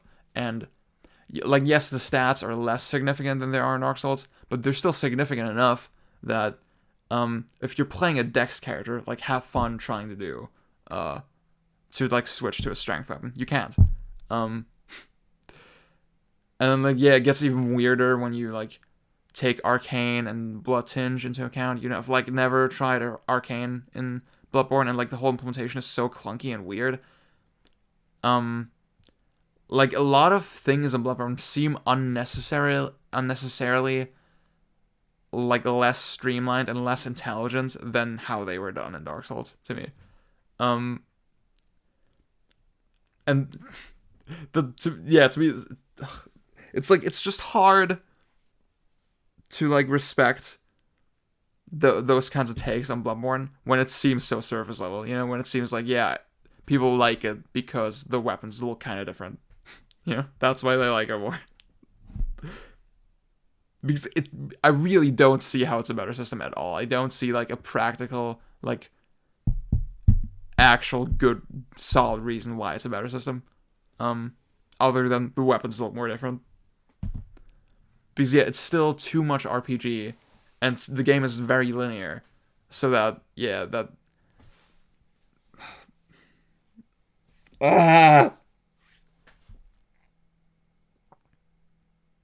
Dark Souls 3 fucking sucks also. Dark Souls 2, to me, sucks even more, but like I can kind of see why people like it. Dark Souls 2 is like kind of interesting. I don't like that game at all. I will never like it. I'll probably never play it again. But I do find it like more interesting these days, I guess, than 3. Even though like it matches my taste less, yeah. But 3's garbage as well. So yeah, Bloodborne like super solid 8 out of 10. Demon Souls strong 9. Dark Souls is 10. There's nothing I can fucking say about these games that I haven't already said. That no one else has already said. You know, it's yeah. Just stop making them. I guess that's what I would say. Stop making them. Just let it rest. Just make something else. See, the fact that Elden Ring or whatever it's called is gonna have like horses and shit, and it's an open world game. Maybe it's gonna be like kind of different. Maybe it's not R3 to lock on. Who knows? Yeah. But yeah, Dark Souls is still cool. I cannot ignore how much the game meant to me when it came out, and like still kind of does. Yeah, and it still is something that I get. I do get something out of it when I play it now. Yeah. And I mean, you can tell that's important to me, like that I can go back to it and get something out of it. Yeah. So yeah, it's cool. Next game on the list is Castlevania Symphony of the Night. That's another game where it's very easy to like take it for granted as a classic, you know? That everybody, like, kind of like Resident Evil 4, where everybody just loves it and everybody takes for granted that it's like a perfect 10 out of 10 masterpiece, blah, blah, blah. But like, even more than with Resident Evil 4, I feel like I do really appreciate it on a pretty deep level. And in such a way where I didn't even quite understand it myself, like, until more recently. Maybe not so recently, but more recently, for sure. I first played it when I was, like, 14, 15, something like that, on, like, an emulator. And I already really liked it at the time. I saw something funny on Twitter. I should not look at Twitter when I'm recording shit. Yeah, when I go back to it now, it's like I have a hard time putting it into words, but I think about little things like the spell system that Alucard from the start of the game knows all these fucking spells, and you just need to you need to put in the right sequence of buttons to do the spell, right? It's just that the game doesn't tell you what you can do. It doesn't tell you the spells. And you can buy scrolls in the shop to tell you the spells. But you can also just, if you know them, you can already do them. And there's so much little things. Like, there's so many little things you can do with them, and there's so many little things that become easier in the early game if you do know them. And that's so fucking cool to me. Like, Symphony of the Night, it's, like, surprising how much depth there is in just the basic interactions. Just the fact that, attacking while jumping is always better because you can move around, and how useful the shield is, and just all the little things you can do with the equipment, and all that is packaged into such a like, see, it's like the opposite of Dark Souls in that way. It is like a super tight 60 FPS, like really beautiful 2D platformer, where everything just feels super polished and perfect. And then somehow it also has this like crazy RPG depth to it. Obviously it's super fucking broken and not balanced at all. The shield rod is like the stupidest thing of all time. But I love it. Just the weird things you can do with the bad transformations, and there's so many little things in the game where they seem kind of useless, and then you like fuck around with them, and you just keep discovering new things. And just the game in general has so many lovely little touches and details and secrets and Easter eggs. Like fucking sitting in the confessional and getting stabbed to death. And the gargoyle, fucking Medusa thing. Oh my god, dude. And then the inverted castle. What the fuck? Like, the fact that the whole Mark Brown says the inverted castle's name. Fuck Mark Brown. I don't care about him. I don't care what he thinks. Like, the whole flow of the game in the Inverted Castle is so fucking different. It feels like a different game. Because now you have all the powers from the start, and the game is completely open-ended, and it's different bosses. What the fuck? And the way you traverse the environments, like it is more awkward than the regular castle, but it's still crazy that it even works, you know? What the fuck? Oh. And there's so much you don't even have to do in the Inverted Castle, you know? You can just skip so much of it. It's fucking crazy. It's fucking crazy. And like the aesthetic of the game is so fucking perfect. Like, when I say a game is my aesthetic, I think that game. Well, I guess my aesthetic is like, when people think me, they actually think more like, yeah, my aesthetic probably the most is like Devil May Cry 1 and Star Fox. That's probably the most like my aesthetic. And maybe like Outrun 2. Yeah. Yeah, those games are like the most my aesthetic, I guess. Yeah. It's so funny to think about. But Symphony of the Night definitely is an aesthetic. That's a compliment, right? Probably, is it my favorite soundtrack? SMT4 is probably my favorite soundtrack, but Symphony of the Night might be a close second. Yeah. Alucard is fucking hot. Alucard, not my favorite Castlevania protagonist. Oh yeah, I should say, my first Castlevania that I played, my first exposure to the series was Aria of Sorrow. And, Soma Cruz, my fucking boy. Definitely the best protagonist. Great game, Aria of Sorrow. But yeah, over the years, I have realized, yes, Symphony of the Night is my favorite. Even though I didn't even play it first, you know? It's still, like, it feels the most expansive and the most polished and the most ambitious. And it has, like, yeah, the exact right amount of restraints in the mechanics. Like, it feels open-ended and interesting. But, like, I mean, Bloodstained came out this year, and what a fucking stupid-ass game. I do not like Bloodstained. It's, like, crazy to think. These games are so similar, but, like, all the little details that are different really make the experience. They really make and break it. Yeah.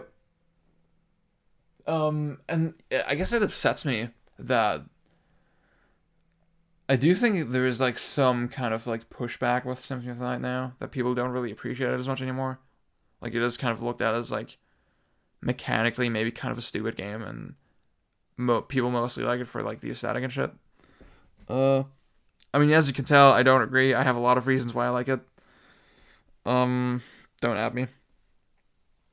Next game, Bionic Commando Rearmed. This is another one that I haven't played in a while. So yeah, I think this is like the biggest one that I would have liked to play again before I made this video. But YOLO, fuck it. Sometimes I just think about the shotgun in this game, like knocking dudes over with the shotgun, and it's a 2D game, right? It's a remake of the original. Well, it's a remake of the NES Bionic Commando game. The naming and the history of the series is very confusing. I could never get into the NES game that much. I played the remake first, I should say. But yeah, with the original, I did think it was kind of awkward that you just die in one hit, and then there's a life system and stuff. I guess I should try it again. I should give it a chance. But the remake is just so much fucking. It feels like such a completely realized fucking cool version of the game. There's like a lot of little things where I don't know how it exactly works in the original, but like I love the setup of it's a 2D action platformer with like really tight level design, but it is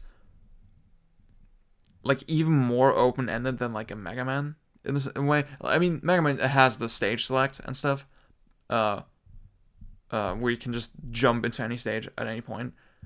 Whereas in Bionic Commando Rearmed, there is more of a progression. Like, you have to move from stage to stage to stage. But then the actual stages have so many secrets and so many little upgrades for you to find that, like, change the game in interesting ways. They don't just make it linearly easier, but like, again, you have stuff like the shotgun, grenades. There's actually so much like little depth in the interactions and the combat. And then obviously the highlight of the game is the arm. And like the way it's implemented. I think the NES game already had the same kind of basic implementation that you press the button and then shoots out diagonally, and then you attach to like the ceiling. And if you just hold forward, you let go of the arm, right?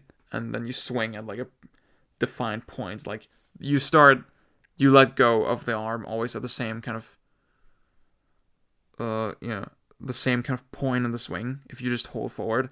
And that's like something you have to get used to it. But you actually, once you play it more, you realize actually that is the best way to do the system, and it is the best implementation of this mechanic that they could have done. And it actually is perfect and it's so smart, and it's so fucking fun once you master it. Yeah, like there's really no other platformer that still works like this, or that works like this at all, really, other than the Bionic Commando games. That you keep moving in these fixed arcs, but you can chain them into each other and have this like really beautiful fucking fluid sequence of swings, and then you mix that in with fighting enemies and stuff, and you can grab the enemies and grab objects, and it's the coolest fucking thing. And it looks so beautiful, and the soundtrack is great. Yeah, fuck, man. I need to play that like right now. And this the whole situation with the game is so weird because, they did a patch later, that adds on PS3 it added trophy support, which is that's fine. Yeah, that's cool. Whatever. The problem is that they also like fundamentally changed some stuff about the game where the normal mode, so there's like easy, normal, hard, right? And there always has been. And they changed it in such a way where normal mode after the patch is way easier than it used to be. It doesn't have a life system. You just come back immediately. I think like even someone kind of ignores the checkpoints. How was it again? Yeah, or like the checkpoints are at least way more generous, and the enemies do less damage and shit. It's like way fucking easier, but then they also don't let you see the ending, like the true. It's like a Streets of Rage kind of thing where if you don't play on the highest difficulty, they don't let you see the ending, and that's stupid. Because like now you're basically forced to play on hard mode to get the real experience, and hard mode is way harder after the patch. Somehow. I don't know what the fuck they were thinking when they did that. And the patch kind of ruins the game. It's really weird because on PS3 you're forced to install the patch. I felt my PS3 is modded, and I've like tried a bunch of different things. Like that's where I originally played the game. That's where I owned the game. On PC, I think they never actually pushed the patch. I don't think it's actually available. So it's like still the basic vanilla version. So it's basically perfect, except the PC version doesn't have VSync. And you can force VSync through external applications, but then the game is like a little bit laggier than it is on 360 and PS3 if you do that. So yeah, either it tears like crazy, you get crazy screen tearing, or it's kind of laggy. So that kind of sucks. And then the best option is to play it on the 360, where you can actually just delete the patch separately, and you can just play the vanilla version of the game, and you just keep your console offline, and that's it. That's how I would do it, and that's how I'm gonna do it if I replay the game. But yeah, because that's the thing, the last time I played the game was before the patch. The last time I played through the whole thing. That's a long fucking time ago.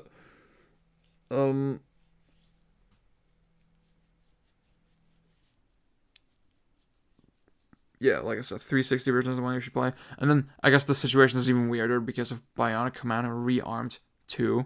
They made a sequel to the game, direct sequel, and it kind of like I didn't give it that much time, to be fair.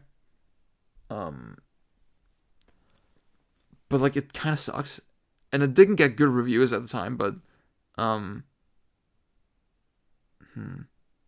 see, I don't even really know why I don't like it. I didn't play it that much, but I mean, the biggest thing was that they changed the controls in the weirdest fucking possible way.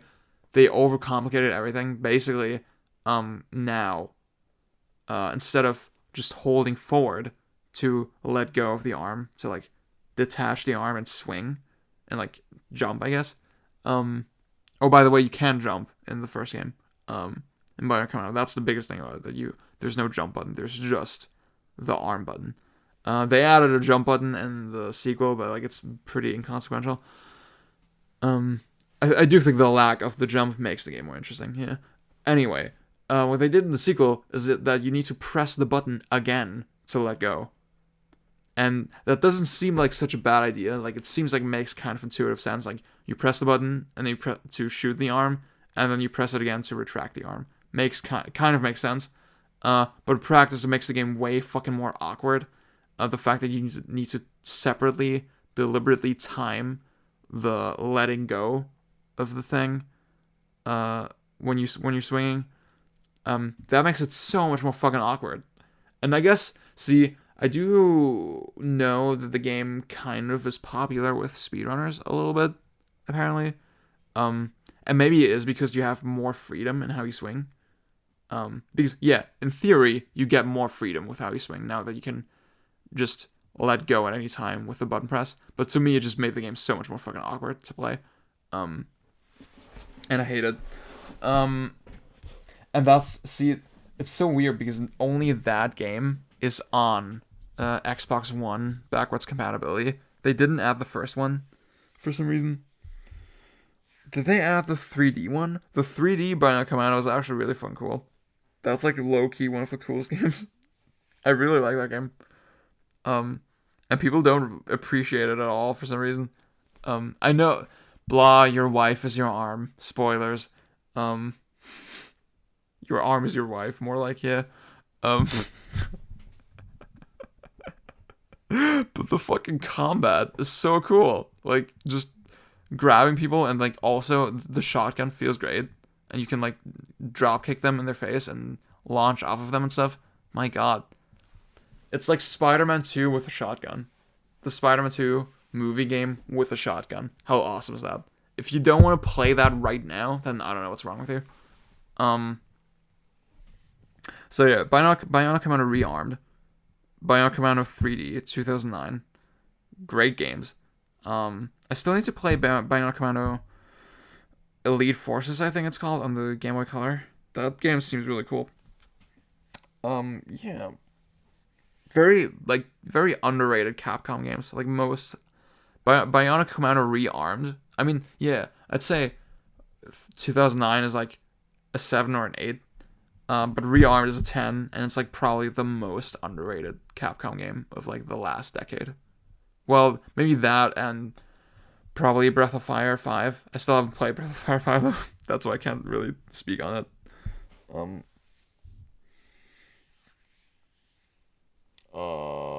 Yeah, fuck. Oh, I'm just remembering I need to buy GameCube cables. I need to buy the Rad 2X GameCube cables. Yeah, to play Game Boy games. That'd be nice. Yeah. I'm just randomly remembering that. To record Game Boy games, I should say. Yeah. I'm not gonna explain what that is. You can just look it up. Moving on. We only have 2 more games. Holy fuck, we're almost done. We're 3.5 hours in. So yeah, apologies for the wait on this video, but also you're getting a meaty fucking video, okay? Fuck you. The next game on the list is Bangai-O Spirits. And this is like one of the most recent additions to my favorites list. I instantly fucking fell in love with this game when I played it. And the original Bangai-O, see, when I first sort of learned about Bang.io and kind of what it is, and I researched it and stuff, I always assumed Bang.io original would be more my taste, would be more my vibe, because it is like a level based game where you go through a story kind of, and yeah, every level is like it's like a classic treasure action game, I'd say. Yeah, kind of along the lines of Gunslinger Heroes, Mischief Makers, blah blah blah. And like really fucking like that game a lot. Finished on the Dreamcast, I think, this year also. Yeah, I still want to try the N64 version someday. But Spirits actually ended up being like the more memorable game for me. The cooler, more interesting game. It has this like, so I guess, yeah, that's a game that not a lot of people know things about, so I guess I should explain it in more detail. Basically, Bang.io, it's on a side-scrolling 2D plane, and you play as a little robot, as like a little mech, that houses, well, in the original it's two people, Riki and Mami, so two little kids, and you can switch between them. They have like different abilities. In Spirits, it's just, I think you're a pilot and then you have a co-pilot, but they don't really matter. Like, you don't really switch between things. But yeah, the idea is you're playing this tiny, well, actually they're huge, but on the screen they're tiny. It's very zoomed out. And you move through these big scrolling stages. You can move in all directions, so you can fly around. And you can also shoot in all directions. So the original game had, it was an N64 game, and the thing about Treasure with the N64 is that they always try to find interesting ways to use the controller, because they kind of realized, hey, like, no one's using the D-pad for some reason. That's fucking weird, so we're going to use the D-pad. And yeah, you can see in Sin and Punishment, wait, hang on. Yeah, I guess in Sin and Punishment, the more common way to play it would be with the C buttons, and then, because you still need A and B for some stuff. Well, yeah, you can, yeah, the thing was that you can move left and right, and then you can jump with the up button, and then I guess you can also do the lock on with L, right? So that way you could play with the D-pad, but I think the more common way to play was just with the C buttons, and then aiming with the analog stick, and then using A for lock on, and then Z to shoot. That's interesting. Yeah, I need to play Sin and Punishment on like an actual N64 controller, because I've never done that. I still need to buy an EverDrive. Yeah, fuck. Love Sin and Punishment, by the way. God. Fucking God game. Sin and Punishment 2, even more. But yeah, that was one thing. And then Mischief Makers was, okay, it's the D-pad and the C buttons, so it doesn't use the analog stick at all. So yeah, Sin and Punishment was left hand in the middle, right hand on the right. Mischief Makers is a left hand on the left, right hand on the right, and then Bang.io is a left hand on the left, right hand in the middle. So D-pad and analog stick, which is like the least common setup probably, for N64 games. Because the idea is that, yeah, you move around with the D-pad, and then you shoot in all directions with the stick, which makes perfect sense. Like, it makes perfect natural sense with the controller. And then you switch between the characters with L, and then you do your fucking counter explosion. I'm gonna explain what that is later. You do that with the Z trigger. On the Dreamcast, unfortunately, like, the setup was way more awkward. Because you don't, yeah, I mean, you can shoot with, yeah, the thing is, you can shoot with the analog stick. But you can't, but obviously it's on the same side as the D-pad, so that doesn't work. And then you can't, there's no option to move with the face buttons, which is fucking weird. Like, that seems like such an obvious thing, and they didn't include it. So what I did is I move with the D-pad, and I shoot with the face buttons. In all directions. Oh, and yeah, there is like, so the DS game, Spirits, which is the one we're talking about, it uses the setup where, you have just a shoot button, and then the direction that you pressed in before is the direction that you're sort of locked into. And the game is designed that it works that way, like it's not so difficult that you need to aim freely in all directions. Even though it would be nice if that were possible. And that setup, you can actually use it in the Dreamcast version of Bang 1. That is actually an option. But like in that game, I would not recommend it. In that game, it doesn't really make sense because you do need to react way faster. But yeah, in Spirits is fine. And in Spirits, the thing with Spirits is that there's a way wider variety of weapons that you can use. There's a fucking baseball bat, there's a sword, there's different types of shots. So like it becomes way less about the like fine precision of where you're shooting and just more like how do you use the different weapons at your disposal. And the game lets you pick all the weapons freely for every single stage. And that makes the game so fucking creative and open-ended. So yeah, the basic setup is just you fly around the stage, and you tend to have just one objective, like one kind of larger thing. Maybe you need to destroy something, or destroy multiple objects, kill a certain enemy, blah blah blah, something like that.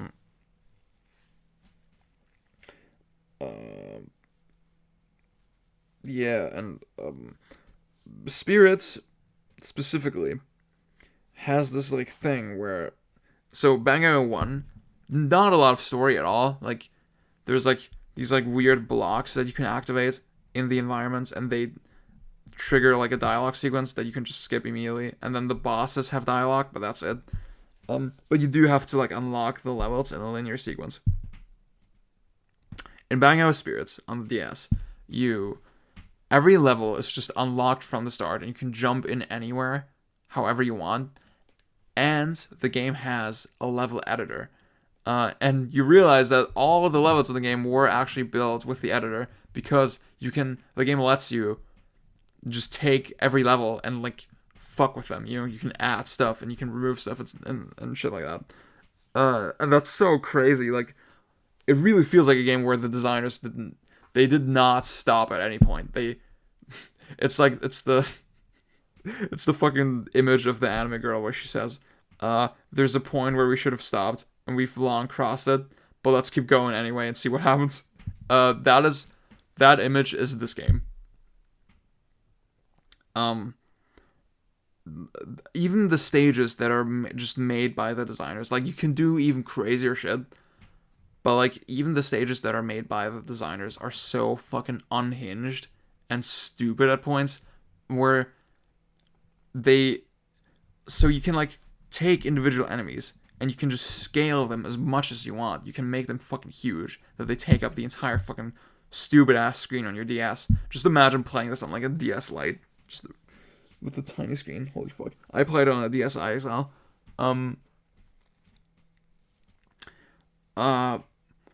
But yeah, and it slows down the frame rate like crazy. It runs at like half a frame per second sometimes. And it's so fucking weird and impressive and fun. I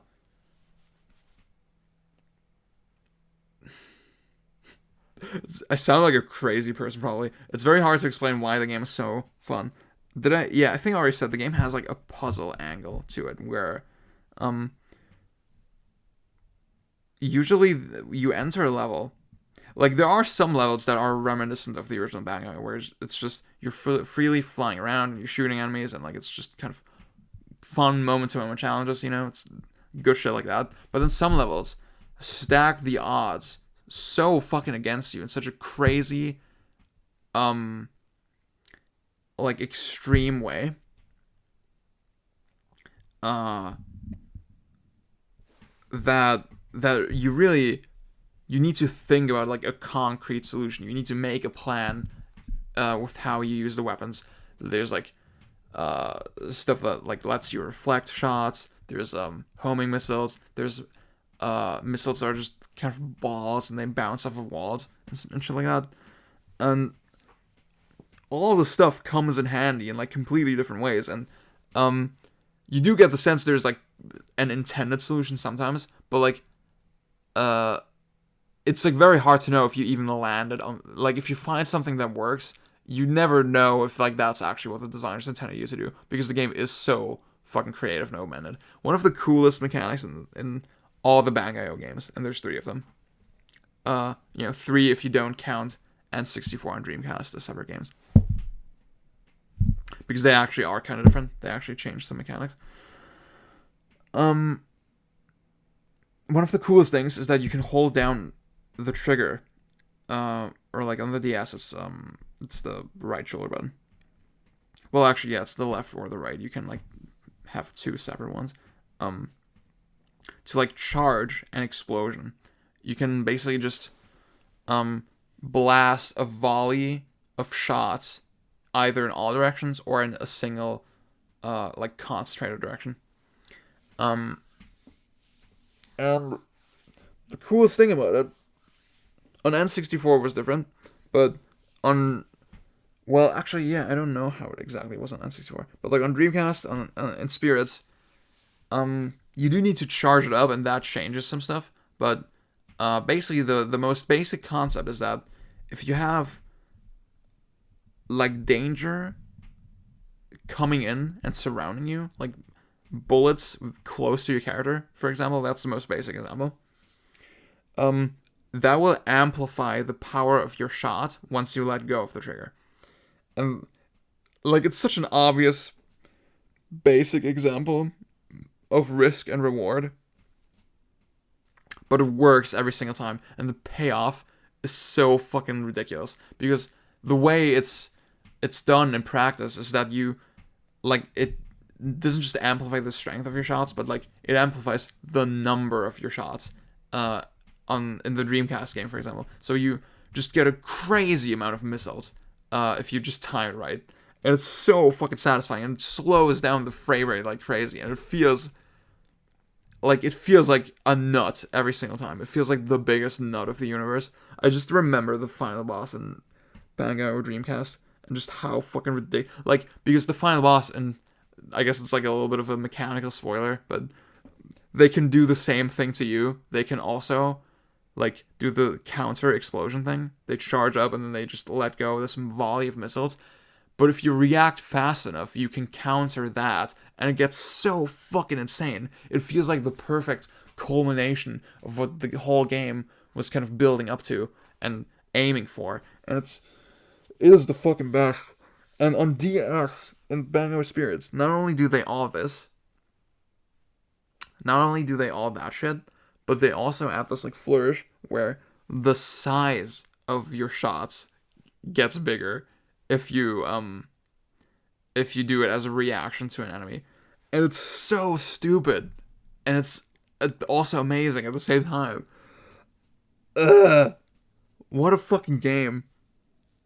It's like it puts the stupidest fucking smile on my face, and like, it is unhinged, it is chaotic, it is messy, but it feels designed and deliberate and like masterful at the same time. Like, low-key, it is the greatest game ever made. You know, low-key, it is like the culmination of video games. Bang.io with Spirits on the DS. And like, the whole aesthetic is so charming of all the Bang.io games. Like, I think, yeah. Fuck, man. Like, everything, it really makes me think about the kinds of games that I want to make, you know? Yeah. I want to make a game like that someday. Fuck, man. Bang.io Spirits. I think that's the one game that probably the least amount of people have heard of on this list. That's the one game I want you to play. It's like pretty accessible. It's on the DS. You can pirate it, I guess. I don't know. You can. Shit. Yeah, I own it. Wait, do I own a copy? Fuck. Because I have to admit, I did play it on my flash card first. Please tell me I have a copy. Oh yeah, there it is. Yeah, I have a German copy. Cool. I wanted a Japanese copy at first, I think. Yeah, that's why I was confused, because I don't remember buying a Japanese copy. But I remember, yeah, I had a German copy. Hang on. They actually did change some stuff, though, between the Japan and Western versions. So you should probably buy the Western version, because it's more recent, yeah. If you can.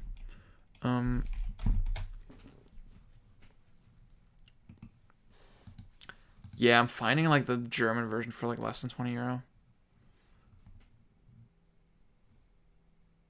Oh, well, no, most of them are more expensive. Oops. Yeah, you should get on that. You should get on that. And that's why, yeah, you should be glad that I'm doing this like for my exclusive Patreon supporters, you know? So you can be the one person to buy Bangai-O Spirits on the DS. Maybe you can also just get a Japanese version, I don't know. It's like maybe cheaper.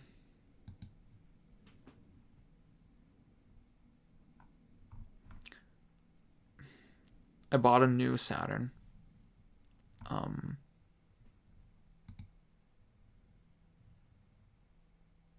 I don't know if that was a good idea because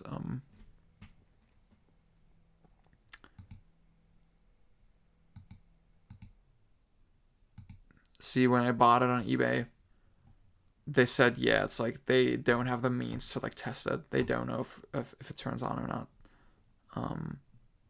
And that's why they sold it for like a way cheaper price. But like I was desperate, you know, because I fucking broke my Saturn.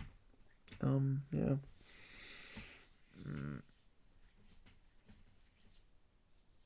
So I was like, yeah, I should just, you know, karma, fucking trust my gut. Hang on, let's see where my Saturn is at. We're already like 4 hours in, like almost 4 hours in this fucking video.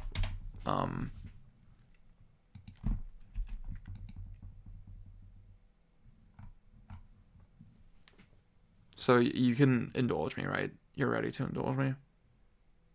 Okay. Okay, it's still gonna take a while before it shows up, probably, yeah. That sucks. I'm very anxious to see if it works. That's gonna suck if it does work.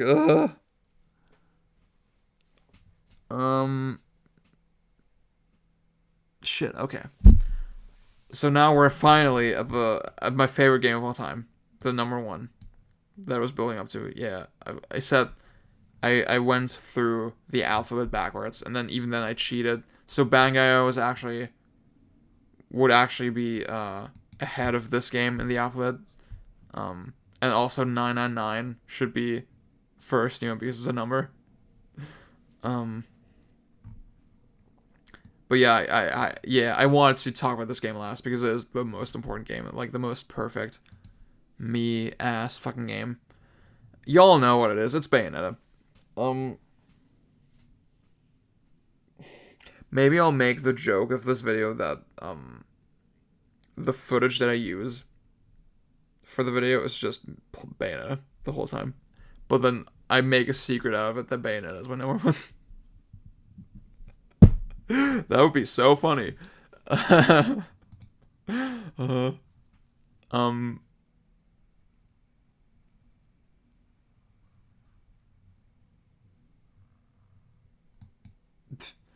Okay.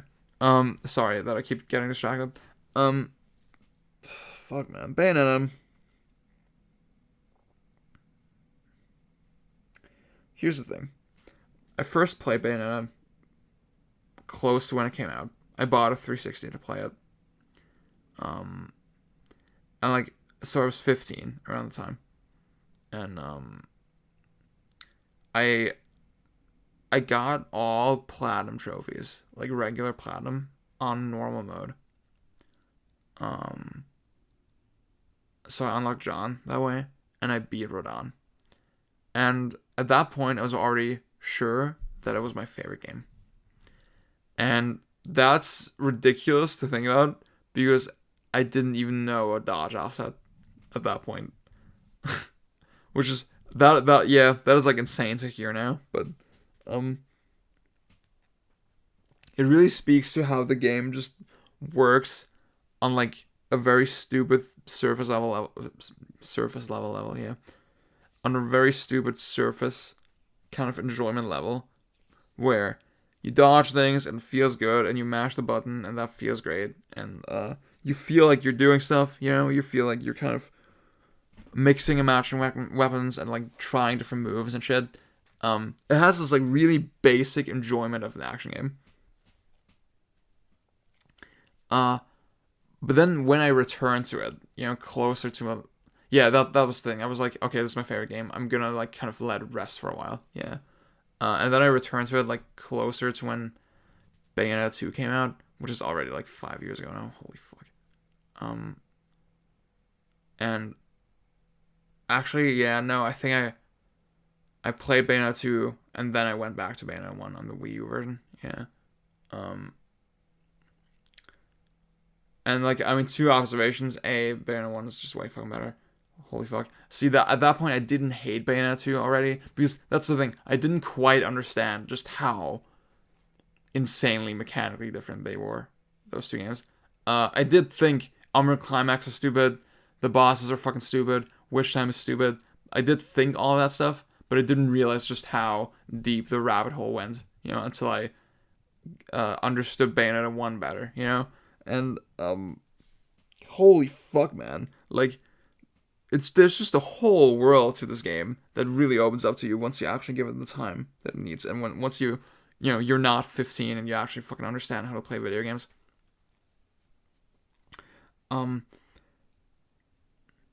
There's like, fuck. It has everything that I like in games, period, but also action games specifically.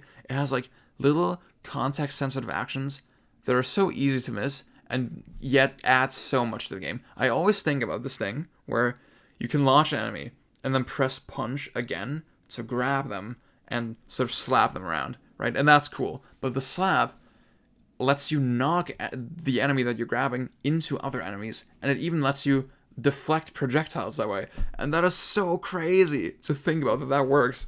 There's so many little, this one thing, like I think about Free Ride and what's the other thing called in DMC3? Wild Gun or something, where you knock an enemy down and you can either jump on them or you can basically just blast in their face with your gun. And that those are like context sensitive kind of hidden actions. I think that's really fun, cool.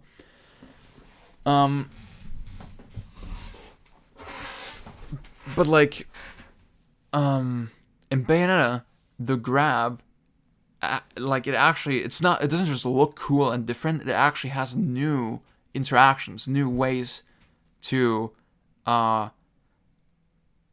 fight the other enemies and like to use that in a fight. Like you can even use it when you're in the air and when you're like coming down and shit.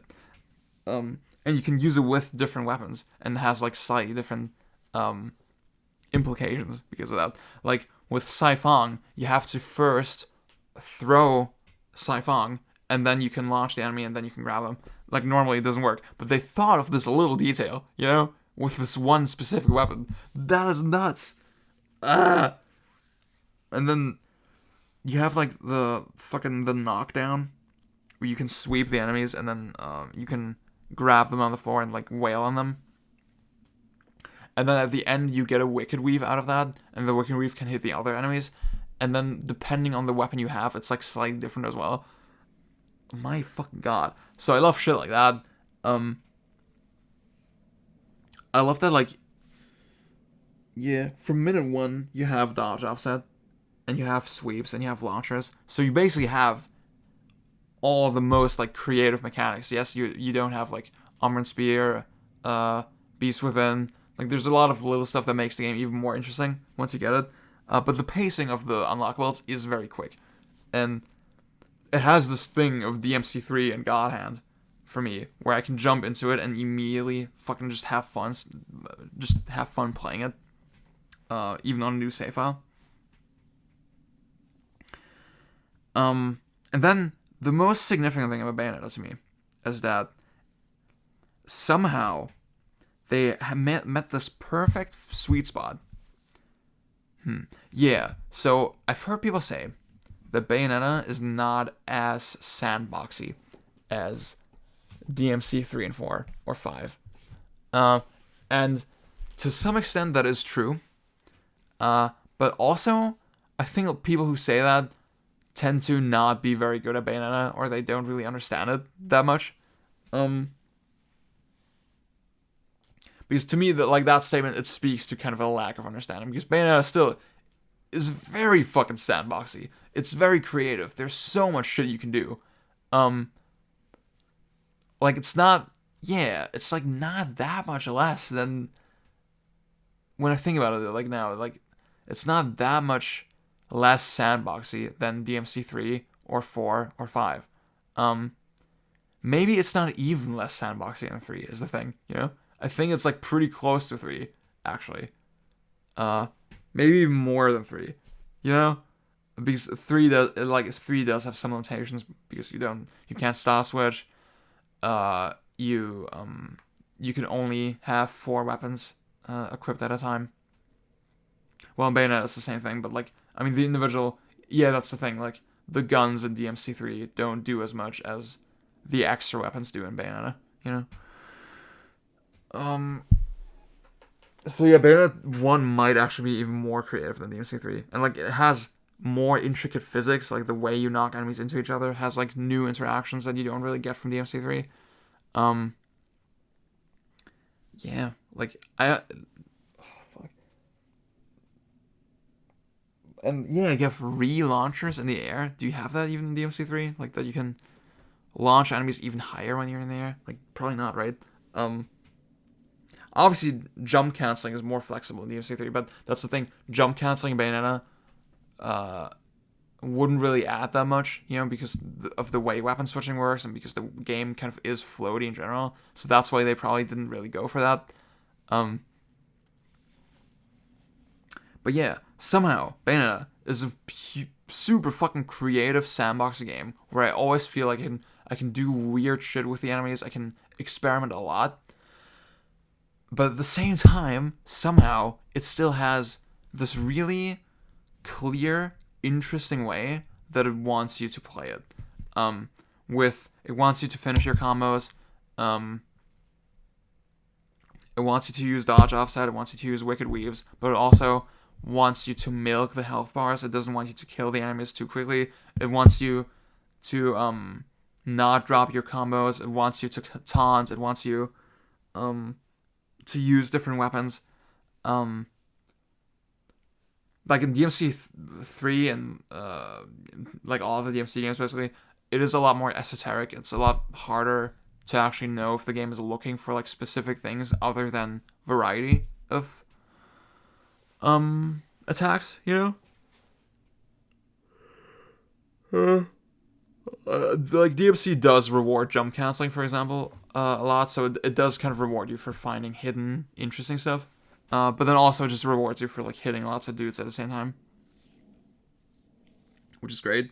But Bayonetta, like, there's very clear, like, defined rules, which should, like, yeah, you have a score decay if you don't finish your combos. That one thing, and this idea that you have this thing called dodge offset, which lets you continue combos after dodge, and the way that the enemies are so hyper aggressive, and then your controls are so flexible and so not committed that you don't really have an excuse for ever stopping your attack. And because that's the case, the game says, okay, that we expect you to actually never stop attacking, you know? And we actually expect you to never drop your combos. That is so fucking nuts. That is so smart. It's all this shit that most people will never even see when they play the game, you know?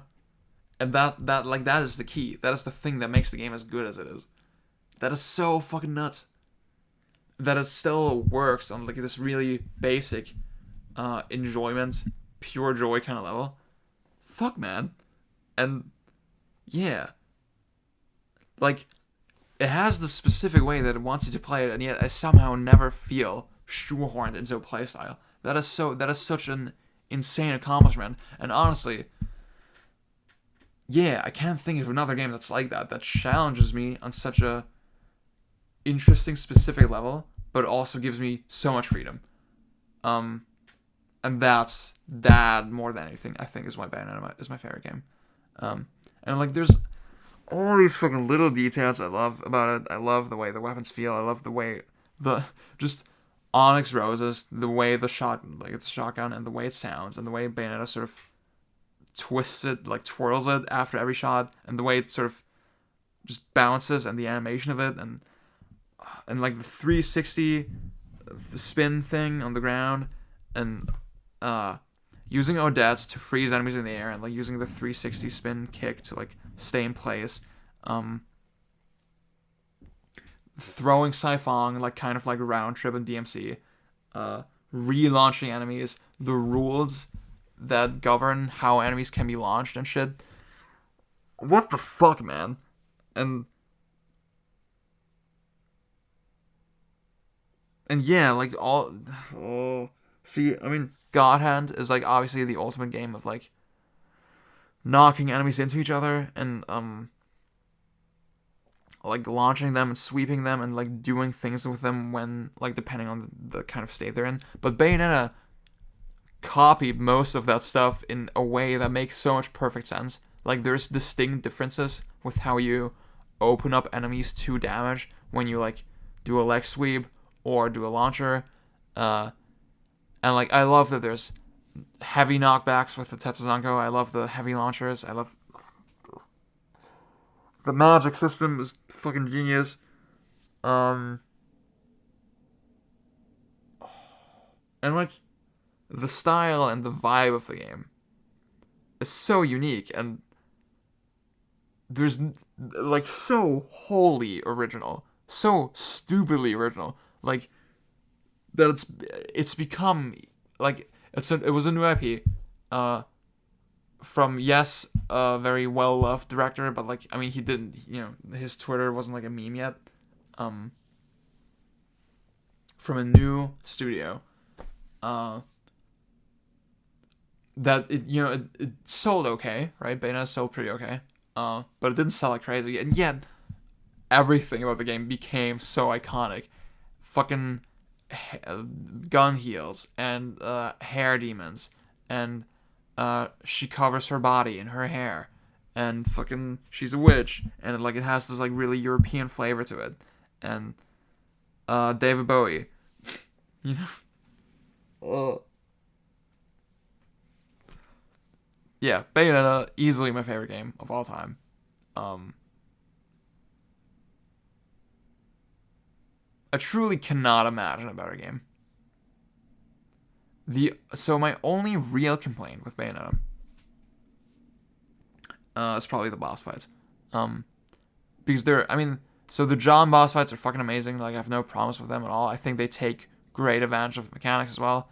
Like you can leg sweep her, and you can launch her, and you can do all this crazy stuff. And it feels very perfectly made around the flexible, non-committed controls of the game, with dodge offset and all that.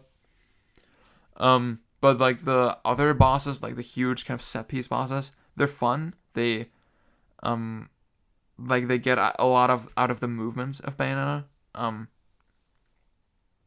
With how you need to platform, and I think they realized kind of they needed to add that extra spice to make the fights a little bit more replayable, because in practice it does often feel like you're just kind of randomly wailing on a thing, and it doesn't really matter that much how you attack them. That's my biggest problem, it's like it's more interactive and interesting than like a Souls boss, but not as much as like the best bosses in like the DMC games. I would say, for example, I'd say DMC on average. Like DMC 3 and 4 and 5, on average, they're a little bit better with the bosses. But at least it's not Bayonetta 2. So, yeah, fuck Bayonetta 2. Are we at 4 hours yet? Just one more minute, okay. Yeah. God. I hope you enjoyed this video. Fuck, man. This was exhausting. I'm exhausted. I need to record 3 more videos. One more for November and then 2 for December.